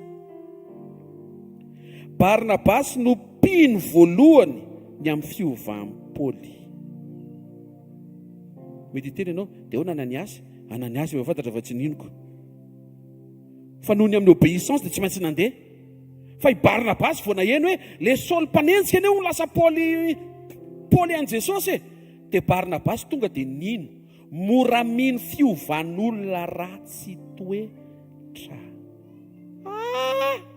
Ianao ve mitritra fa tsy ilaina ve zany? Ilainy zany satria betsaka amin'ny olona ratsy toetra amin'izao fiainana izao endrasan'Andriamanitra an'izay finoana ny anatinao an'izay mba ahafaha miasa mamonjy an'izay olona everiny daholo be zay fa ratsy mendriky ny overy. Fa ny olona mitovy amin'ny Barnabasy ny tonga dia manaiky hoe possible be zany fanovam-piainana izany. Io Barnabasy no naka an'i Paoly. Tsangantsara ny tanantsika aloha fa tsika fontsika daholo ny dossier mba tonga ny enquête hivoaka tsara. I Ananiasy zany tonga tao dia hoe mahiraty aloha dia samy miala lasy Ananiasy. Fiza ny naka an'i Barnabasy, iza ny naka an'i Paoly azafady? I Barnabasy. Barnabasy zany no élément de connexion atonga amin'ny Paoly ny sehoany Jesosy mivantana ifandray amin'ilay mission napetraka tamin'ny apôstôly ny resahan Jesosy mivantana. Azadio fa na dia ny sehoany Jesosy ara ny Paoly mila makompetera. Fa tsy hoe fa nahita manokana dia tsy mila mandalo antsony, tsy fanetreteny zany. Tsy fanetreteny zany. Dia jereo Barnabasy ny tonga saina voalohany hoe niova hoy Saul dia lasa Paoly hoy ny anarany. Tonga dia nanaiky izy ary nanao ny ahoana re zany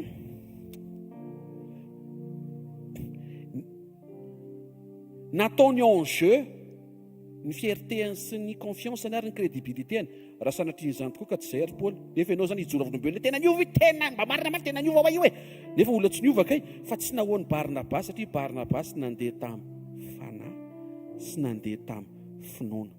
Ary te laza aminao raha tsy nisy Ananiasy jambo Paoly, fa raha tsy nisy Barnabasy ale mandeha Paoly. Tsy afaka nanao ninina satria tsy maintsy makeo amin'ny mpianatra. Ny mpianatra nefa tsisy nakany aminy fa i Barnabasy nakazo hoe andao aty fa programa avy amin'ny Jesosy na any amin'ny mpianatra na any amin'ny Paoly. Tena akaikinao rehefa mandeha amin'ny fanahy ianao, rehefa mandeha amin'ny finoana ianao, dia ho voalohany ianao amina programa anankiray izay. Teto zany to dia mazava be mihitsy Barnabasy ny mpino voalohany amin'ny fiovan'ny Paoly. Rehefa misy miteny zany hoe le mpanompo sampy iny niova fony e, Barnabasy tsy taitra satria fantany fa vitan'Andriamanitra zany. Fa ny olona taitra amin'izany le ohatrany tsy mety mino hoe afaka hiovany ratsy. Ahoana le mandeha amin'ny fanahy? Raha mandeha amin'ny nofo ianao dia tsy ampino anao zany mihitsy hoe solompanenjika ve niovy, tsy mampino zany raha eo amin'ny nofo.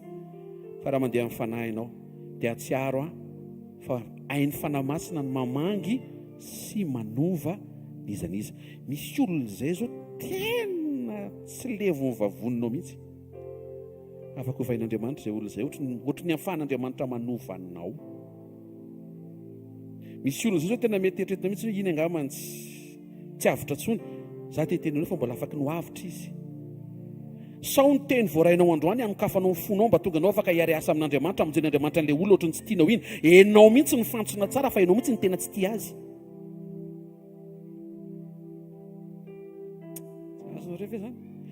Lenao tena tsy tia azy mihitsy no ampiasaina tian'Andriamanitra irahana miasa amonjena an'le tsy tianao be.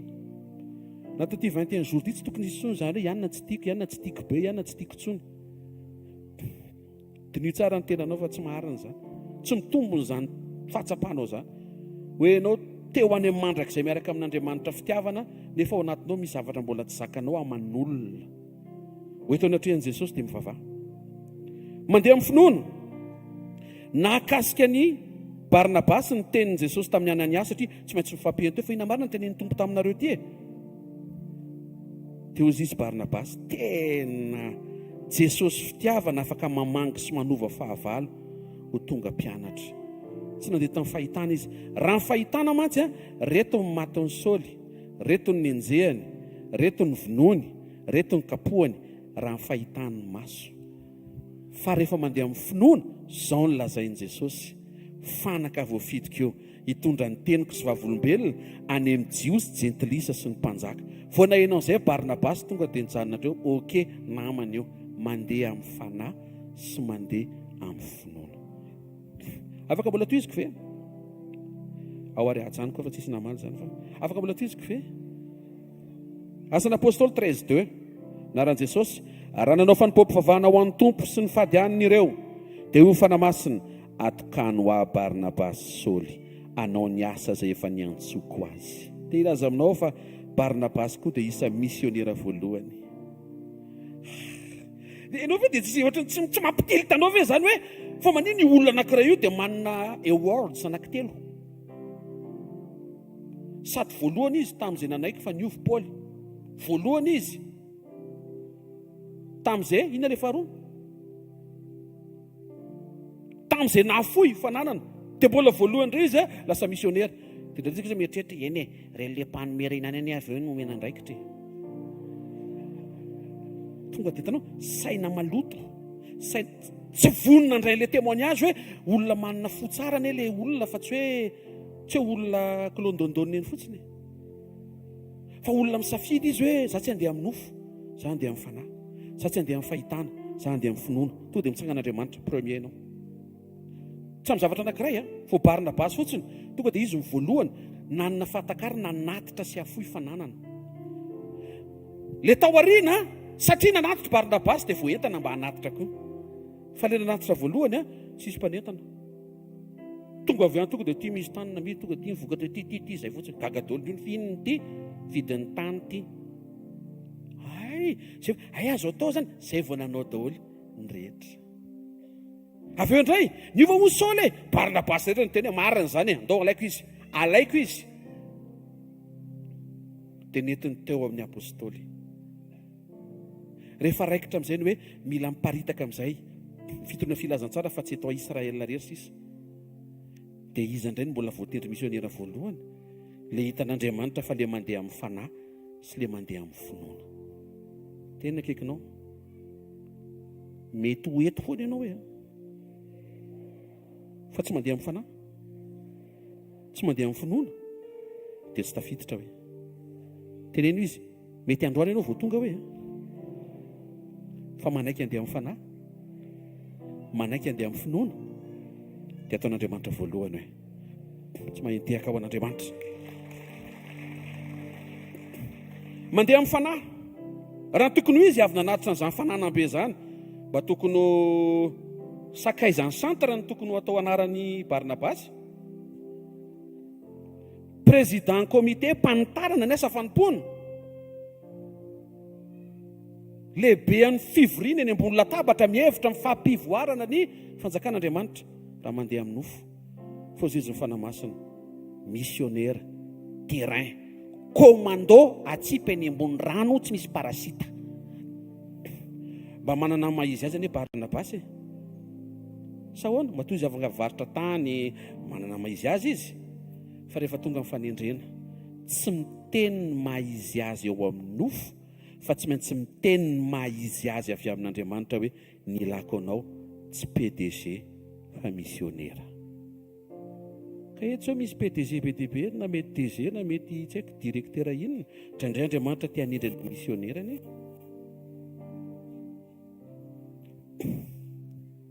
tsisy alleluia tsisy amen tsisy to dia mangina ny tanàna mandeha amin'ny fanahy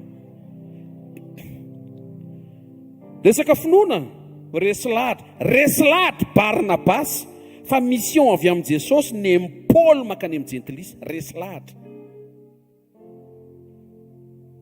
ozy izy Barnabasy raha nita maso tena na Israel sy ny tanàna mbola tsy vita tsara fa nytenen'i Jesosy nefa irahako ianao mantsain'i Paul anitatra an'izy amin'izay any amin'ny Gentilisy dia nandeha tamin'ny finoana Barnabasy fa tsy tamin'ny fahitana tao tsika hijery personnage fanondrony Stéphane misy ifandraisany amin'ny Paul Saul Edola koa izy tsy haiko hoe naninona fa dia or zareo zany ao asan'ny apôstôly toko fahenina andininy fadimy vakiko amin'ny anaran'i Jesosy dia sitraky ny olona rehetra ny teniny ka nifidin'i Stéphane izy mihaino tsara daholo Stéphane lehilahy feno finoana sy feno fanamasina fa maninona no mitovy ny Barnabasy sy Stéphane satria mitovy ny tao anatin'ny fony samy feno finoana sy feno fanamasina mpandeha amin'ny fanahy sy mpandeha amin'ny finoana tena andreo marikeko tsara mihitsy dia ozy izy le teny ino tsara Stéphane feno fanamasina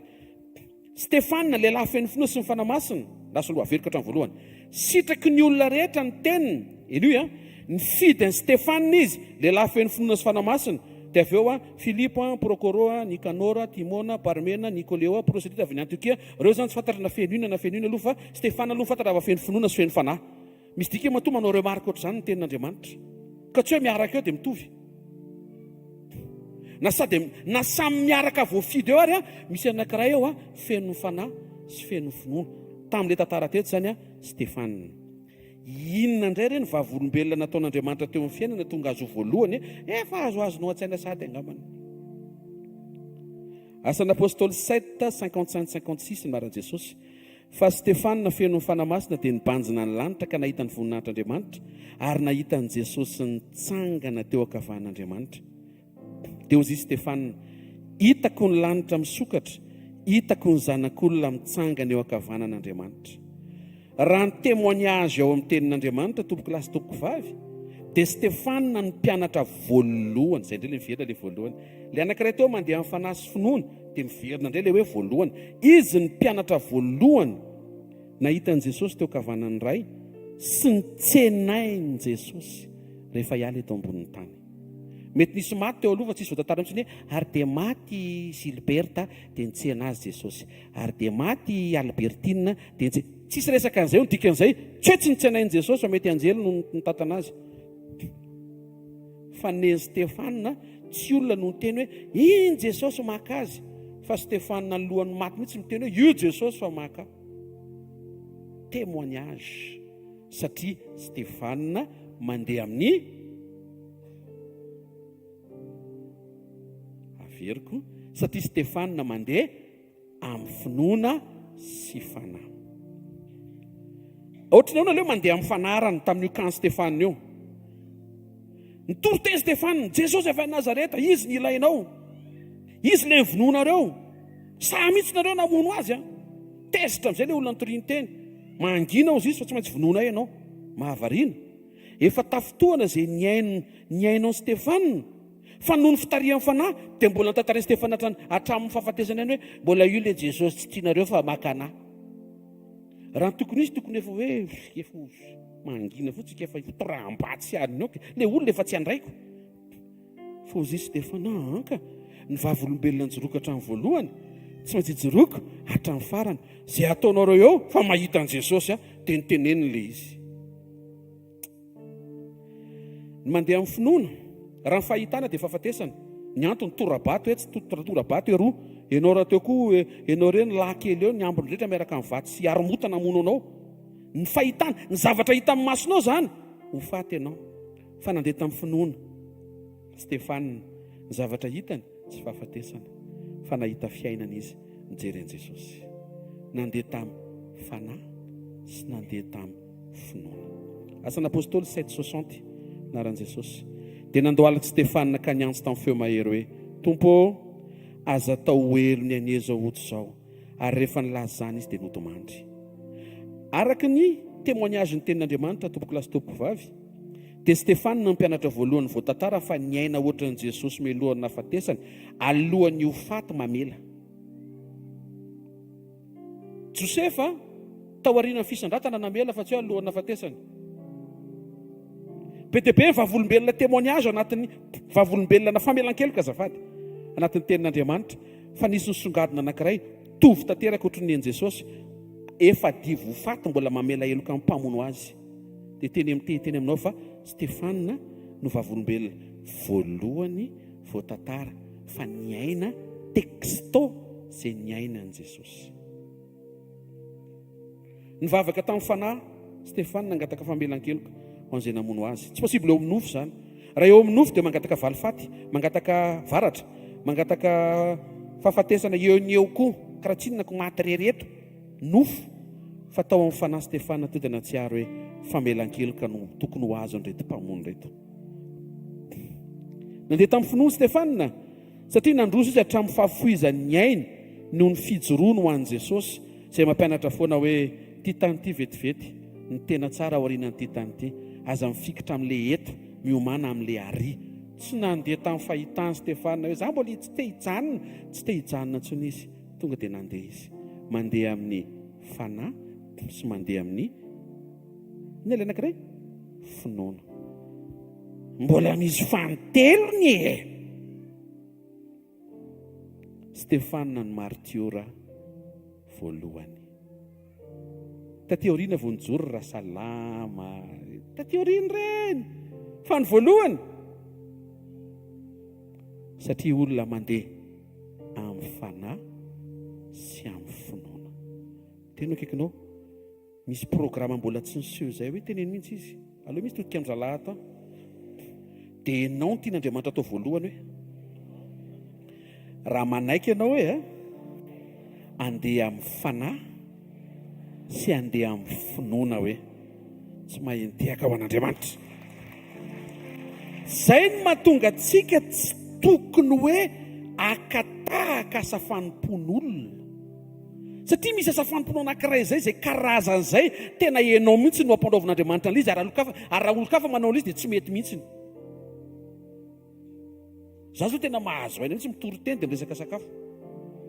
Tena anatin'ny haikony mihitsy ny afaka manazava aminao hoe zao sitrapon'Andriamanitra dia asiako resaka sakafo izy satria zay voninahitra ho an' Jesosy.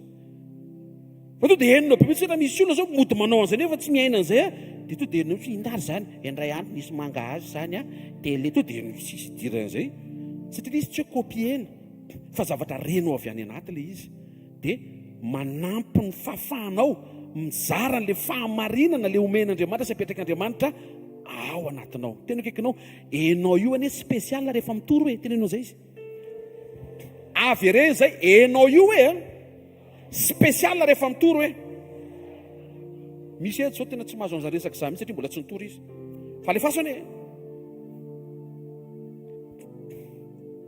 ny antony misy olo zany ambadika any tsy converti mihitsy raha tsy enao mihitsy ny resaka aminy.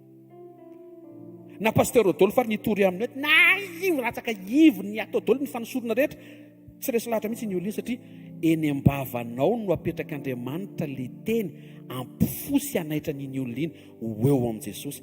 Unika ny zavatra rehetra eto ambonin'ny tany. Karaha vao mandatsika dia sanatria mety very iny olona iny. Tsy voatery mitory ohatran'izao daholo. Mety any am-pifidianana voatabia ianao dia afaka mitory. Ohatrino moa ty voatabia ty? Efatra toko ray misy 4,000 ariary. Ay, ndre miakatra foana za vidina voatabia. Za mihitsy ty fiainana ity. Sofa eo Jesosy. Zay fotsiny. Dia raha za zao tonga amin'ilay mpivarotra voatabia, sofa eo Jesosy. Alaivo voatabia dia andana mandeha zay ny tenen'ilay olona. Fa raha enao, eno tsara. Dia tonga dia misokatra fanan'ilay olona. Inona tokony ataoko avonjy aho? Tonga dia misokatra ho azy satria au bon moment enao le tokony hanao an'ilay izy amin'ny fotoana iny. Stéphane ny martyr voalohany. Ohatry manaitra le izy za mahina fa tsy coïncidence zany. Maninona Barnabas mandeha amin'ny fanahy sy ny finoana nampahitan'Andriamanitra vavolombelona voalohany amina programa manokana. Tampotampoka koa io koa Stéphane fa voalaza fa mandeha amin'ny fanahy sy ny finoana dia iny fahampiainan'Andriamanitra vavolombelona maha voalohany azy eo amin'ilay fampiasan'Andriamanitra azy unique anankiray.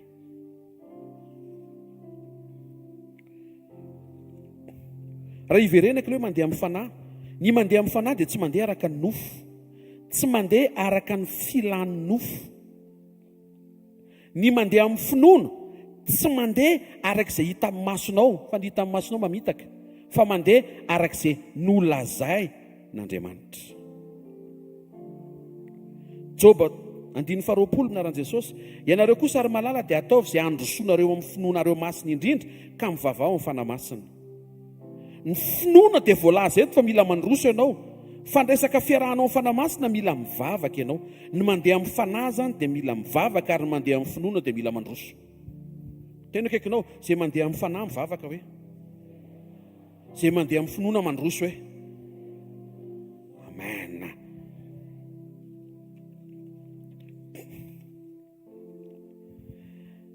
Jesosy dia nandeha tamin'ny fanahy sy nandeha tamin'ny finoana. Dia ny vavolombelona voalohany izy amin'ny zavatra be dia be. Voalohany izy amin'ny nanofa ao aman-dratsy sy nanota mihitsy. Dia rehefa mipetraka izay modèle izay dia ianao koa afaka hijoro anahaka an'i Jesosy. Ianao ilay nanota fa tsy manota intsony satria mahita ny masonao ny modèle an'i Jesosy ilay tsy nanota mihitsy. Jesosy tsy nanota mihitsy. Misy miteny tsy possible zany fa te ilaza aminao fa izay lazain'ny tenin'Andriamanitra ohatrany tsy mampino fa marina. Ary fananian Jesosy mihitsy nidina naka niendriky ny nofo aman-drà mba hanehoana aminao fa azo atao le izy fa excuse mantsy raha tsy tonga olona Andriamanitra hoe normal be raha Andriamanitra ianao tsy manotako ianao ne tsy nofo aman-drà dia nidiny Jesosy zao azao nofo aman-drà dia ahoana tsy manota zao aka ianao ne zanak'Andriamanitra toy Jesosy raha sao dia ataoko zanak'Andriamanitra indray ianao aka alizy ene inona indray reny atao excuse inona re ine ianao manana fanahy masina toy Jesosy Pentecoste tafenoko fanahy masina anatinareo tsisy tsony satria zay eritreretinao rehetra nampiavaka an' Jesosy ny dinany sy foiny mba hiainanao. Raha hitentsika hoe sambary Jesosy fa izy ny lahtokana, nidiny izy ho sakrifisy mba ho avadika ho lamatoa voalohany. Azonareo ve zany? Kolosianina 1:18 aminaran'i Jesosy. Ary Jesosy ny lohan'ny tena dia ny fiangonana, izy ny voalohany dia ny lamatoa tamin'ny maty, mba ho lohany amin'ny zavatra rehetra izy. Romanina 8:29. Satria izay fantany raha teo no nitendreny koa hitovy endrika amin'ny zanany, mba ho lamatoa amin'ny raha maro izy. Te laza aminao fa Jesosy nandeha tamin'ny fanahy ary nandeha tamin'ny finoana. Ny mandeha amin'ny fanahy, amarana, ny mandeha amin'ny fanahy dia mandray fanapahan-kevitra ianao amin'ny zavatra tokony ataonao, fa tsy entin'ny fihetsem-po ianao eo amin'ny nofo. Izay ilay mandeha amin'ny fanahy. Tsy mandeha amin'ny fihetsem-po ianao, tsy taitaitra, tsy taitay-bombony, fa décision mahafantatra tsara hoe ty no tokony atao. Fantatrao hoe ny mahasoa anao, ianao mahavita mamola tena anao izay tokony atao, fa tsy ho resiny izay tianao atao. Izy koa misy jeu de mots zany foana izy, na salove dia raha ianao miziriziry amin'izay tianao, jereo ny tantarany Adamaseo fa voaroka ny edina ny efa rany. Fa raha manaiky ianao ho tarian'Andriamanitra, tsy voatery izay tianao, fa le tokony atao ilamina ianao. Ty ilamina ve ianao? Afaka mamalika, ty ilamina ve ianao? Mandehana anao, mandehana araka ny fanahy, manao izay tokony atao. Rehefa tonga ny fotoam-pahavokarana, mampite atory ane izany fotoana izay, ianao efa reraka ve dia eo koa dia mbola hiasa be. Eo mihitsy ny tokony miasa fana manangona be izy hiatrehana ny fotoam-pahamainana. Raha ny tiana atao, andeha matory, fa raha ny tokony atao mitsangana dia mandeha miasa indray. Ny repos antsika tsy atao ambony tany, ny repos antsika any amin'ny mandrakizay. Tsisy fotoana afaka iverenantsika intsony hoe avy any raha sendra misy zavatra tsy vita. Tsy aleo hoe mazakazaka amin'izay tombonandro mbola omen'Andriamanitra atsika. Raha mbola misy rangahy ataovy présent ianao isan'le miteny hoe ndao ary vao atao le asan'Andriamanitra. Amen. Aza mandray, aza entin'ny fihetsem-po hoe ohatry ny reraka azy, na reraka azy. Jereo foana misy zavatra tokony azonao atao, ataovy mivavaka. Tsy mahasokatra tsy no mivavaka dia akombony mivavaka dia atao misokatra amin'ny fo. Manomboka tsy misokatra tsy no fo. Zay, efa misokatra izy zay, alefa azy. Amen. Aza sy ny excuse zany zay tiako atogara fa tsy siny atao kory teo avereno. Misy zavatra azo atao foana. Aza midiny eo amin'ny fihetsem-po, fa ataovy décision avy amin'ny fahafantaranao izay tokony atao. Zay le mandeha amin'ny fanahy. Misy zavatra mahasorena. Inona ke ny fihetsem-po normal no ambadika ny fahasorenana? Ambadika ny zavatra mahasorena. Sorena. Litika. Lagy. Vingitra. Tezitra. Nefa zay réaction anao zay aniba zavatra.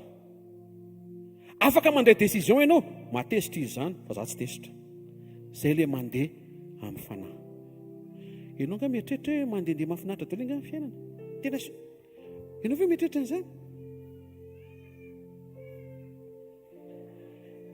Ty fiainana ty efa nytenenina Jesosy hoe ty amin'izao toy izao hitanareo fahoriana. Miomana zava izy zavatra be dia be hitranga, isa minitra, isa segondra. Fa ianao ampianarin'Andriamanitra handray décision miaraka aminy anao izay tokony atao, fa tsy variana dia lasa midina eo amin'ny nofo, dia fihetsem-po lasa mitondra anao, dia zavatra mahasorena dia iny koa ianao fa sorena. Nefa eo amin'ilay zavatra mahasorena, ianao tokony hijoro eo za tsy sorena, tsy aty zany avereny tsy aty zany dia ry tsy tenenina ohatr'izay sao dia gaga ilay olona. Tsy aty zany tsy any anatinao mampaherin'ny tenanao zany resako zao fa tsy hoe valiana ilay olona. Zay zao le hoe mandeha amin'ny fanahy. Misy tsirara amin'ny be dia be ne. Tsy vita eto ny alina raha hitan'isitsika. Hiady ve ianao eo amin'ny tsirariny eo amin'ny herin'ny tenanao dia hetsika amin'ny fihetsem-ponao ve ianao? Isininy hivoaka ve eo? Tsy isininy. Miekara ao amin'ny fanahy dia mandraisa décision. Tsy natao ho tezitra amin'izaniza, tsy natao ho tafitohana amin'izaniza, feheziko mivavaka tsy teniteny foana tonga dia tsofoko rano jira velona. Tandreo mbola tsy vita ny exercice-sika, mbola mandraka-drano mbola tsofina rano foana. Ambara-pahatonga azo jira mahery indrindra. Manerana ny Afrika. Izy ary nitaontsika isaina enao mahazo azo afa-pahaizana zany ary tsy resy lahatra nitsodrano tsony. Ao zay pastera. Feno, inona feno? Feno fanahy, feno finoana. Teny akaikinao, tandremo fihetsem-ponao hoe. Réaction fihetsem-po no miteraka dégâts be dehibe. Fihetsem-po no mandray teny mivilana. Fa ao amin'ny fanahy ianao afaka maka décision mivilana zany fa tsy zany le izy fa zao ka. Avy eo amin'ilay décision nafatongavan-tsaina mahatonga anao miteny hoe tsy voatery ho zany no tiany tenenina ka ianao mihitsy tonga dia manamboatra saina ohatry ny adala be fotsiny hoe tsy zany ka. Nio le efa miteny fitavazany mihitsy dia ianao rehetra miteny tsy zany ka. Ianao ty tena ohatry ny adala mihitsy efa miariary be zao mihitsy fa tsy tiany ianao. Dia ianao mbola miteny tiany aka zakoary ty azoko satria tiany Jesosy miaraka izay. Fa raha vao midina fihetsem-po ianao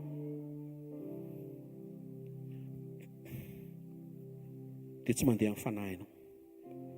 Ny mandeha amin'ny fanahy ohatry ny ahoana Jesosy omeo pastera ny modely ary ny taiza koa Jesosy nandeha tamin'ny fanahy zany. Rehefa mifidy mpianatra izy vavaka izy io Petera tonga dia hitany daholo ny 3 ans rehetra. Enina hatramin'ilay akoho nefa mbola anaty vision vao hivavaka. Izy olona io zany olona madika sy andanao indray indroa intelo. Raha mandeha amin'ny nofo raha zatsy Jesosy tena tonga dia hoe ty dossier ty tonga dia klasena fa tsy izy akoho niaka ny ho mpianatra ka raha tsy vendrana zay mihitsy ka raha tsy vendrana akoho. Fa rehefa amin'ny fanahy ianao olona be défaut ve dia ho fidiana. Misaotra an' Jesosy sa ohatr' izany ny fifidiana atao amin'ity fanjakan'Andriamanitra ity. Olona be défaut no fidiana raha tsy izany tsy voafiditsika. Sy tehaka mirevitrevotra ao an'Andriamanitra ny famindrapo izay nifidy ianao tsy nijery ny fahadalanao rahalahy. Dia gaga Petera avy eo voninahitry n'Andriamanitra vao mifidy fantany tsara nefa hoe za tsy eleny. Tamin'ny fifidianana mpianatra tsy nandeha tao amin'ny nofo Jesosy fa nandeha tao amin'ny fanahy. Tonga ny direktiva ho an'i Jesosy mifantoka amin'ny jiosy aloha. Fa raha ny tiany Jesosy tonga dia fitainy izao tontolo izao. Mpamonjana izy. Passionné re Jesosy. Ty olona mandalo ty teneny daholo hoe tsara Jesosy. Fa ny direktiva nidina Israel aloha tsy nandeha tao amin'ny nofo izy fa nandeha tao amin'ny fanahy. Nekay ny direktiva dia nekay le mission tonga dia Israel no fitainy fa tsy mivoaka izy. Fa tao am-pony efa nanomana izy hoe anangana Saoly ho tonga Paoly anio le mission dia anangana ny zalahy HVKL mission sy izay mission rehetra. Izay mission rehetra miaraka amintsika. Nifantoka tamin'ny jiosy tokony hitoriana izy tsy nandeha tamin'ny nofo izy nandeha tamin'ny fanahy. Tonga ny vaovao maty John cousin tsy nandeha tao amin'ny nofo izy hoe tena izy namono taiza izy maty ahoana ny nahafatesany fianakaviana tsy azo finoana izay tazomy Petera.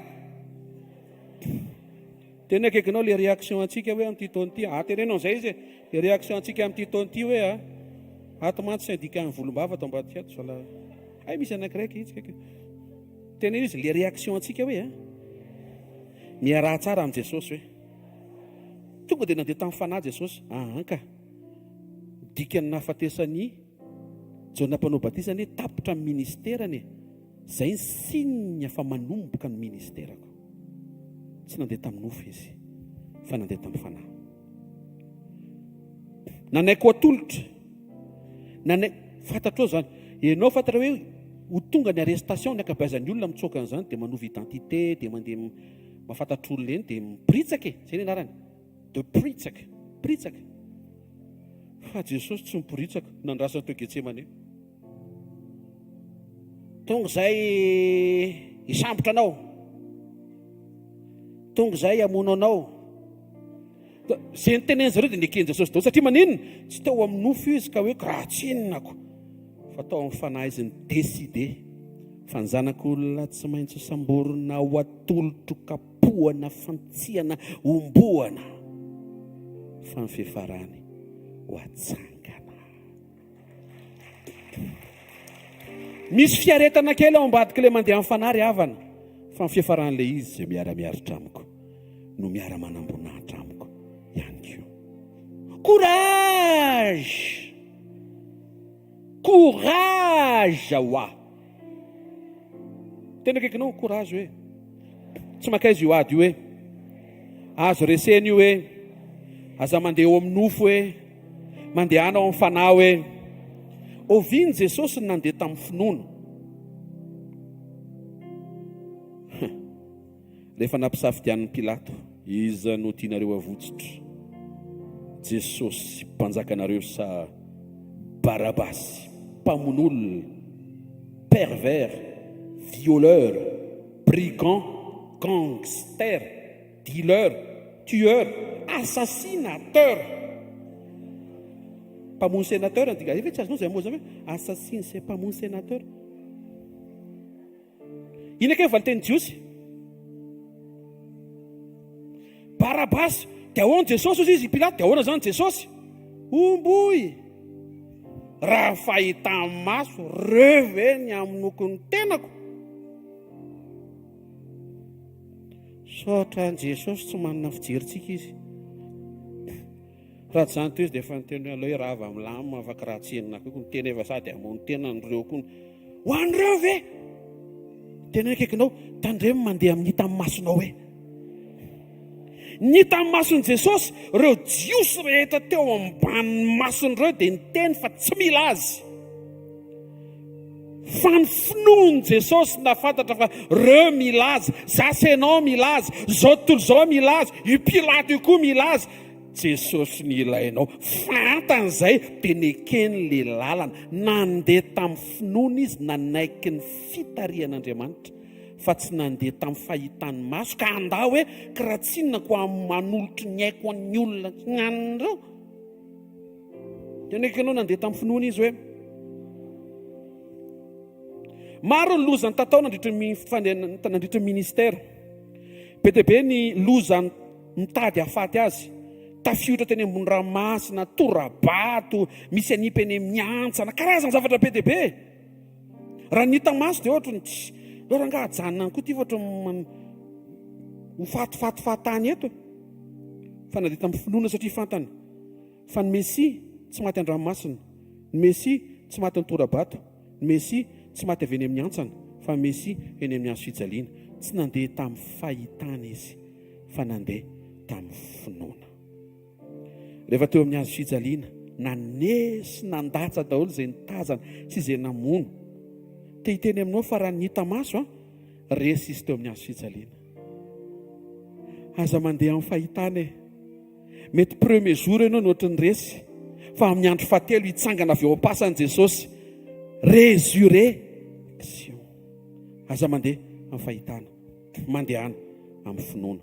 Mety ny teny Andriamanitra mafimafy kely ny zavatra hitranga fa ho mpandresy ianao dia tandremo sao dia adinonao ilay mpandresy na inky hodinao fanina ilay hoe hiatrika mafimafy kely tsy maintsy raisina daholo ireo sady hiatrika mafimafy ny tsy hanahirina fa handresy io ny aoriana kely ao.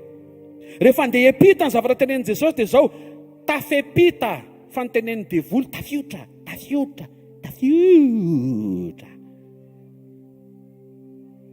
inona zatra amin'ny feo tafiotra fozy Jesosy aza mihaino tafiotra le niteneniko enona inona ny teneniko tafita avereny tafita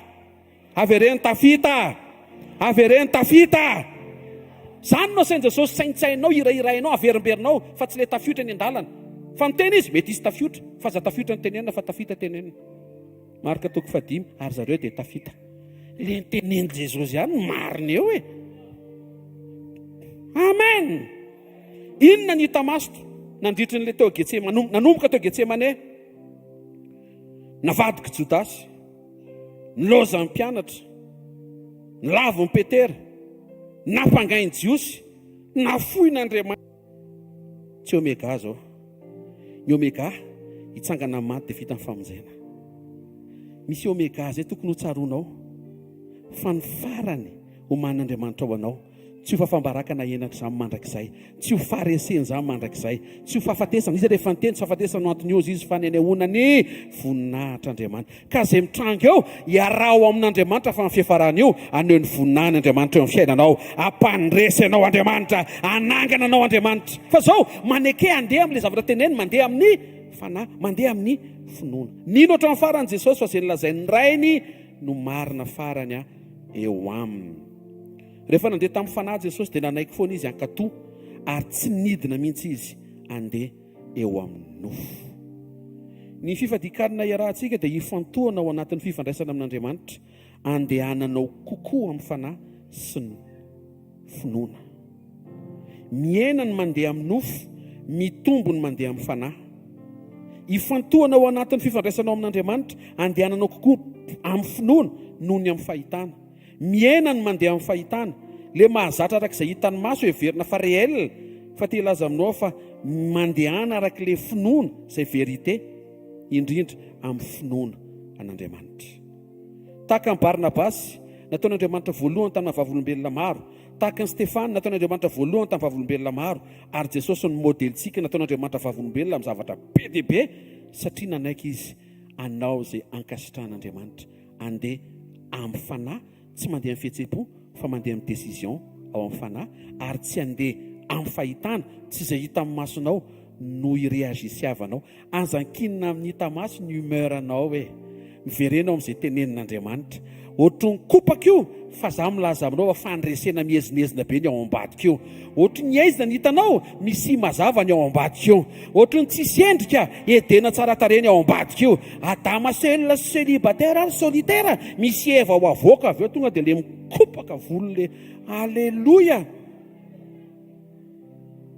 Tenenina akaikinao, Andriamanitra misainanao hoe manomana zavatra ho anao izy hoe, ary ampandresy anao izy hoe tsy mahentehaka ho an'Andriamanitra.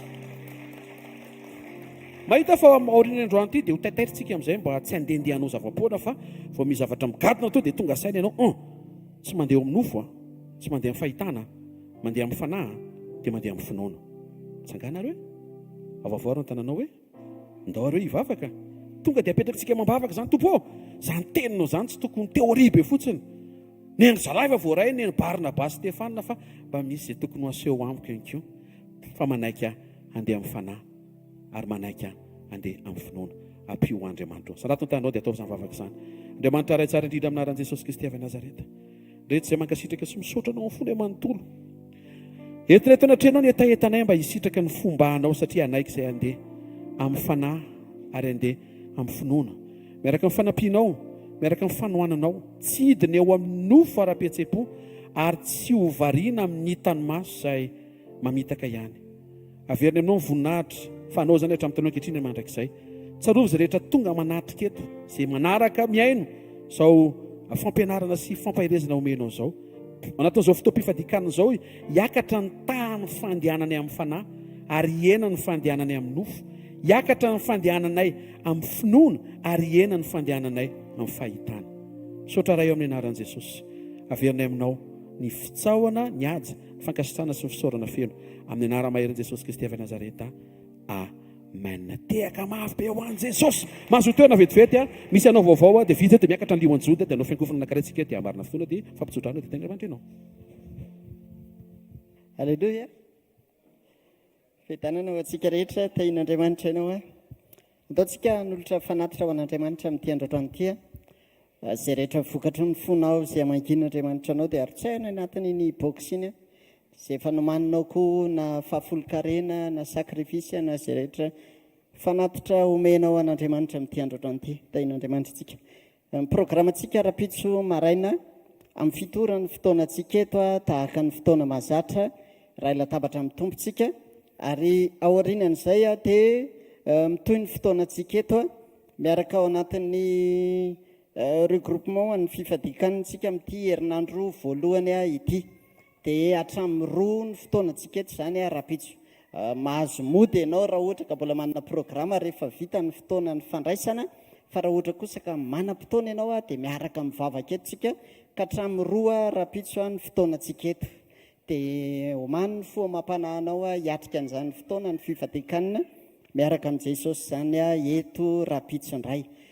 Ny herinandro manaraka iny a dia sady manaraka ihany tsika any amin'ny HVKL mission ivaintsany amin'izay taridalana rehetra ho amin'ny fifadikanina miditra ao anatin'ny herinandro faharoa, dia antsika ny manaraka hoe inandray no taridalana ho amin'izany herinandro manaraka izany. Ny fotoanany sekolitsika dia tsisy miova ny amin'ny herinandro ho avy iny ny latsinainy, talata, ny alarobia, dia etsy amin'ny sopio ihany tsika ao amin'ny rihana faharoany miaraka manatrika n'izany sekoly izany a maraina amin'ny fitoka hatramin'ny valo sasany a latsinaintsika sekoly famahana olana, ny talata sekoly mpanasitranina, ny alarobia sekoly ho an'ny tokantrano a fitahipana sy ny fanambiana toetra anasanantsika ireo. Raha zao ianao voatonga eto a dia ireo zany ny programantsika eto anivon'ny asa fanompoana. Ny zoma moa tsika dia tsy miova ny fotoanantsika eto amin'ity toerana ity a amin'ny 4 ora tolakandro a dia ohatr'izay koa ny sabotsy. Ireo ny programantsika amin'ny herinandro iny a anasanantsika rehetra izany. Ankoatran'izay a dia misy programa ihany koa ty anasanantsika manokana amin'ny sabotsy 5 ny volana janoary 2024 amin'ny sabotsy herin'ny rapitso izany a dia manasantsika manokana ny ina moa ilay izy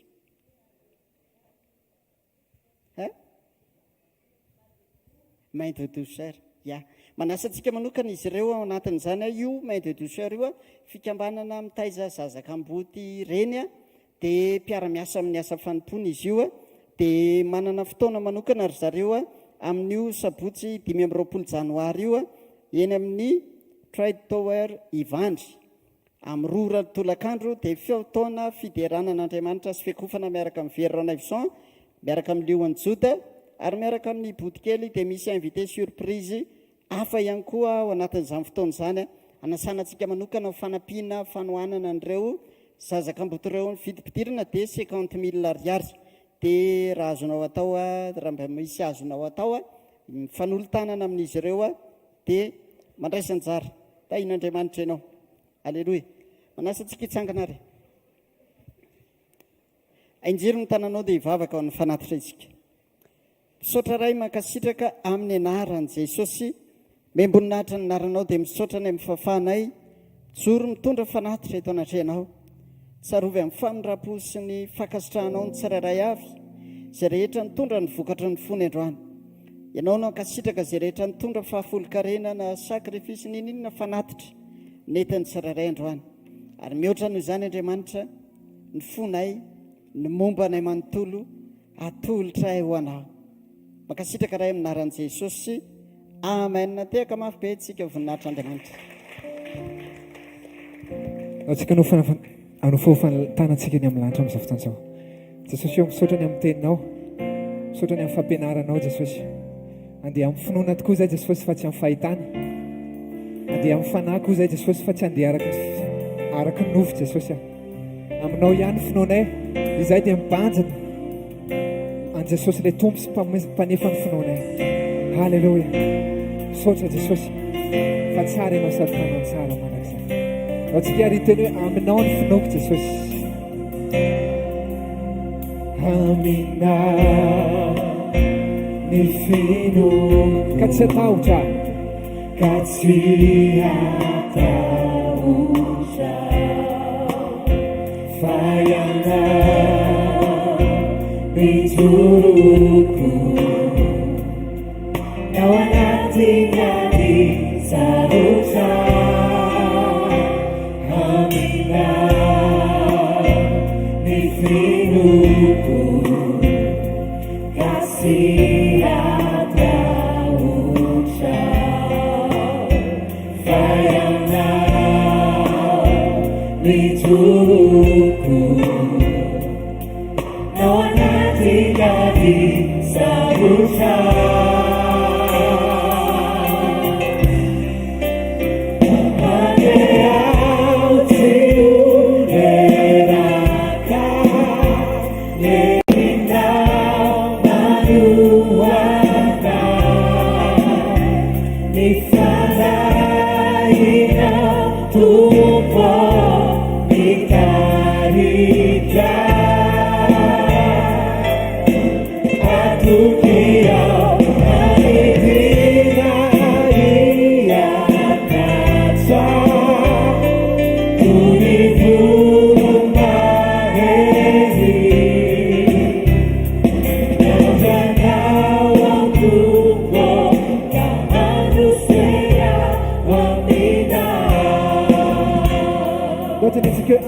jesosy ny finoako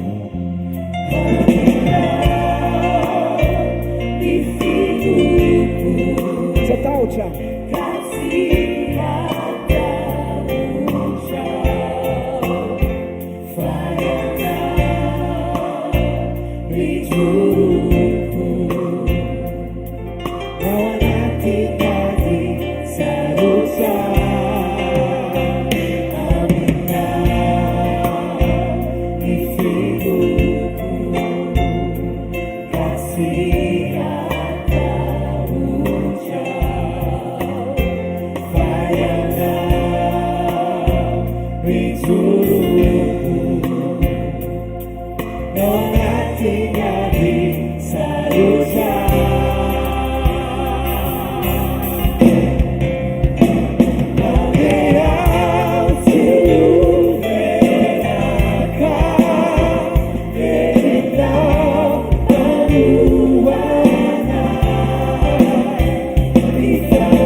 alleloia ataontsika anao vavaka anankiray ametrakantsika hoe jesosy a mba tsy ho zatra eo amin'ny nofo a amin'ny zavatra tsapako sy le mahafinaritra fa tonga dia mandray décision eo amin'ilay tokony atao sanatsy vavaka izay andriamanitra ray aminaran'i jesosy tentona atrehanao ny fafana tena miaina an'ilay hoe mandeha amin'ny fanahy fa tsy amin'ny nofo mba tsy ho voasarika hidina eo amin'ny nofo ara-petsepo eo amin'ilay ohatry ny mampetipety anay iny tsy iny fa entina eo amin'ilay tena mampety ny zavatra rehetra tsy ilay tianay fa ilay tokony atao amin'ny anaran'i jesosy amen vavaka ankotsika mba tsy ho zatra mandeha ianao amin'ny hitany masonao ny hitany maso ohatry ny tena voafantsika ny hitany maso ohatry ny voaeso ny hitany maso ohatry ny voalatsa ny hitany maso ohatry ny azo fijaliana ny hitany maso ohatry ny tao maty any a ny hitany maso ohatry ny tao nalevina any ony ny hitany maso ohatry ny rasa ny andro faharoa ohatry ny tsy nitsangana izany ony a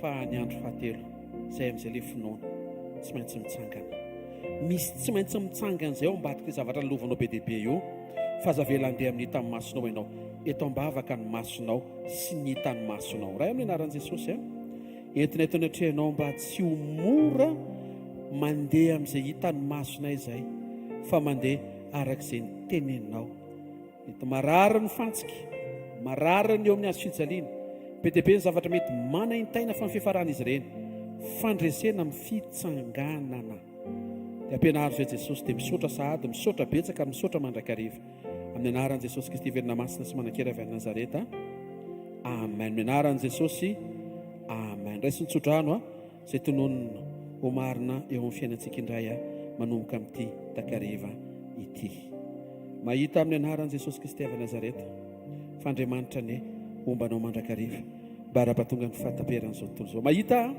fa ianao ilay mandeha amin'ny fanahy ary ilay mandeha amin'ny finoana.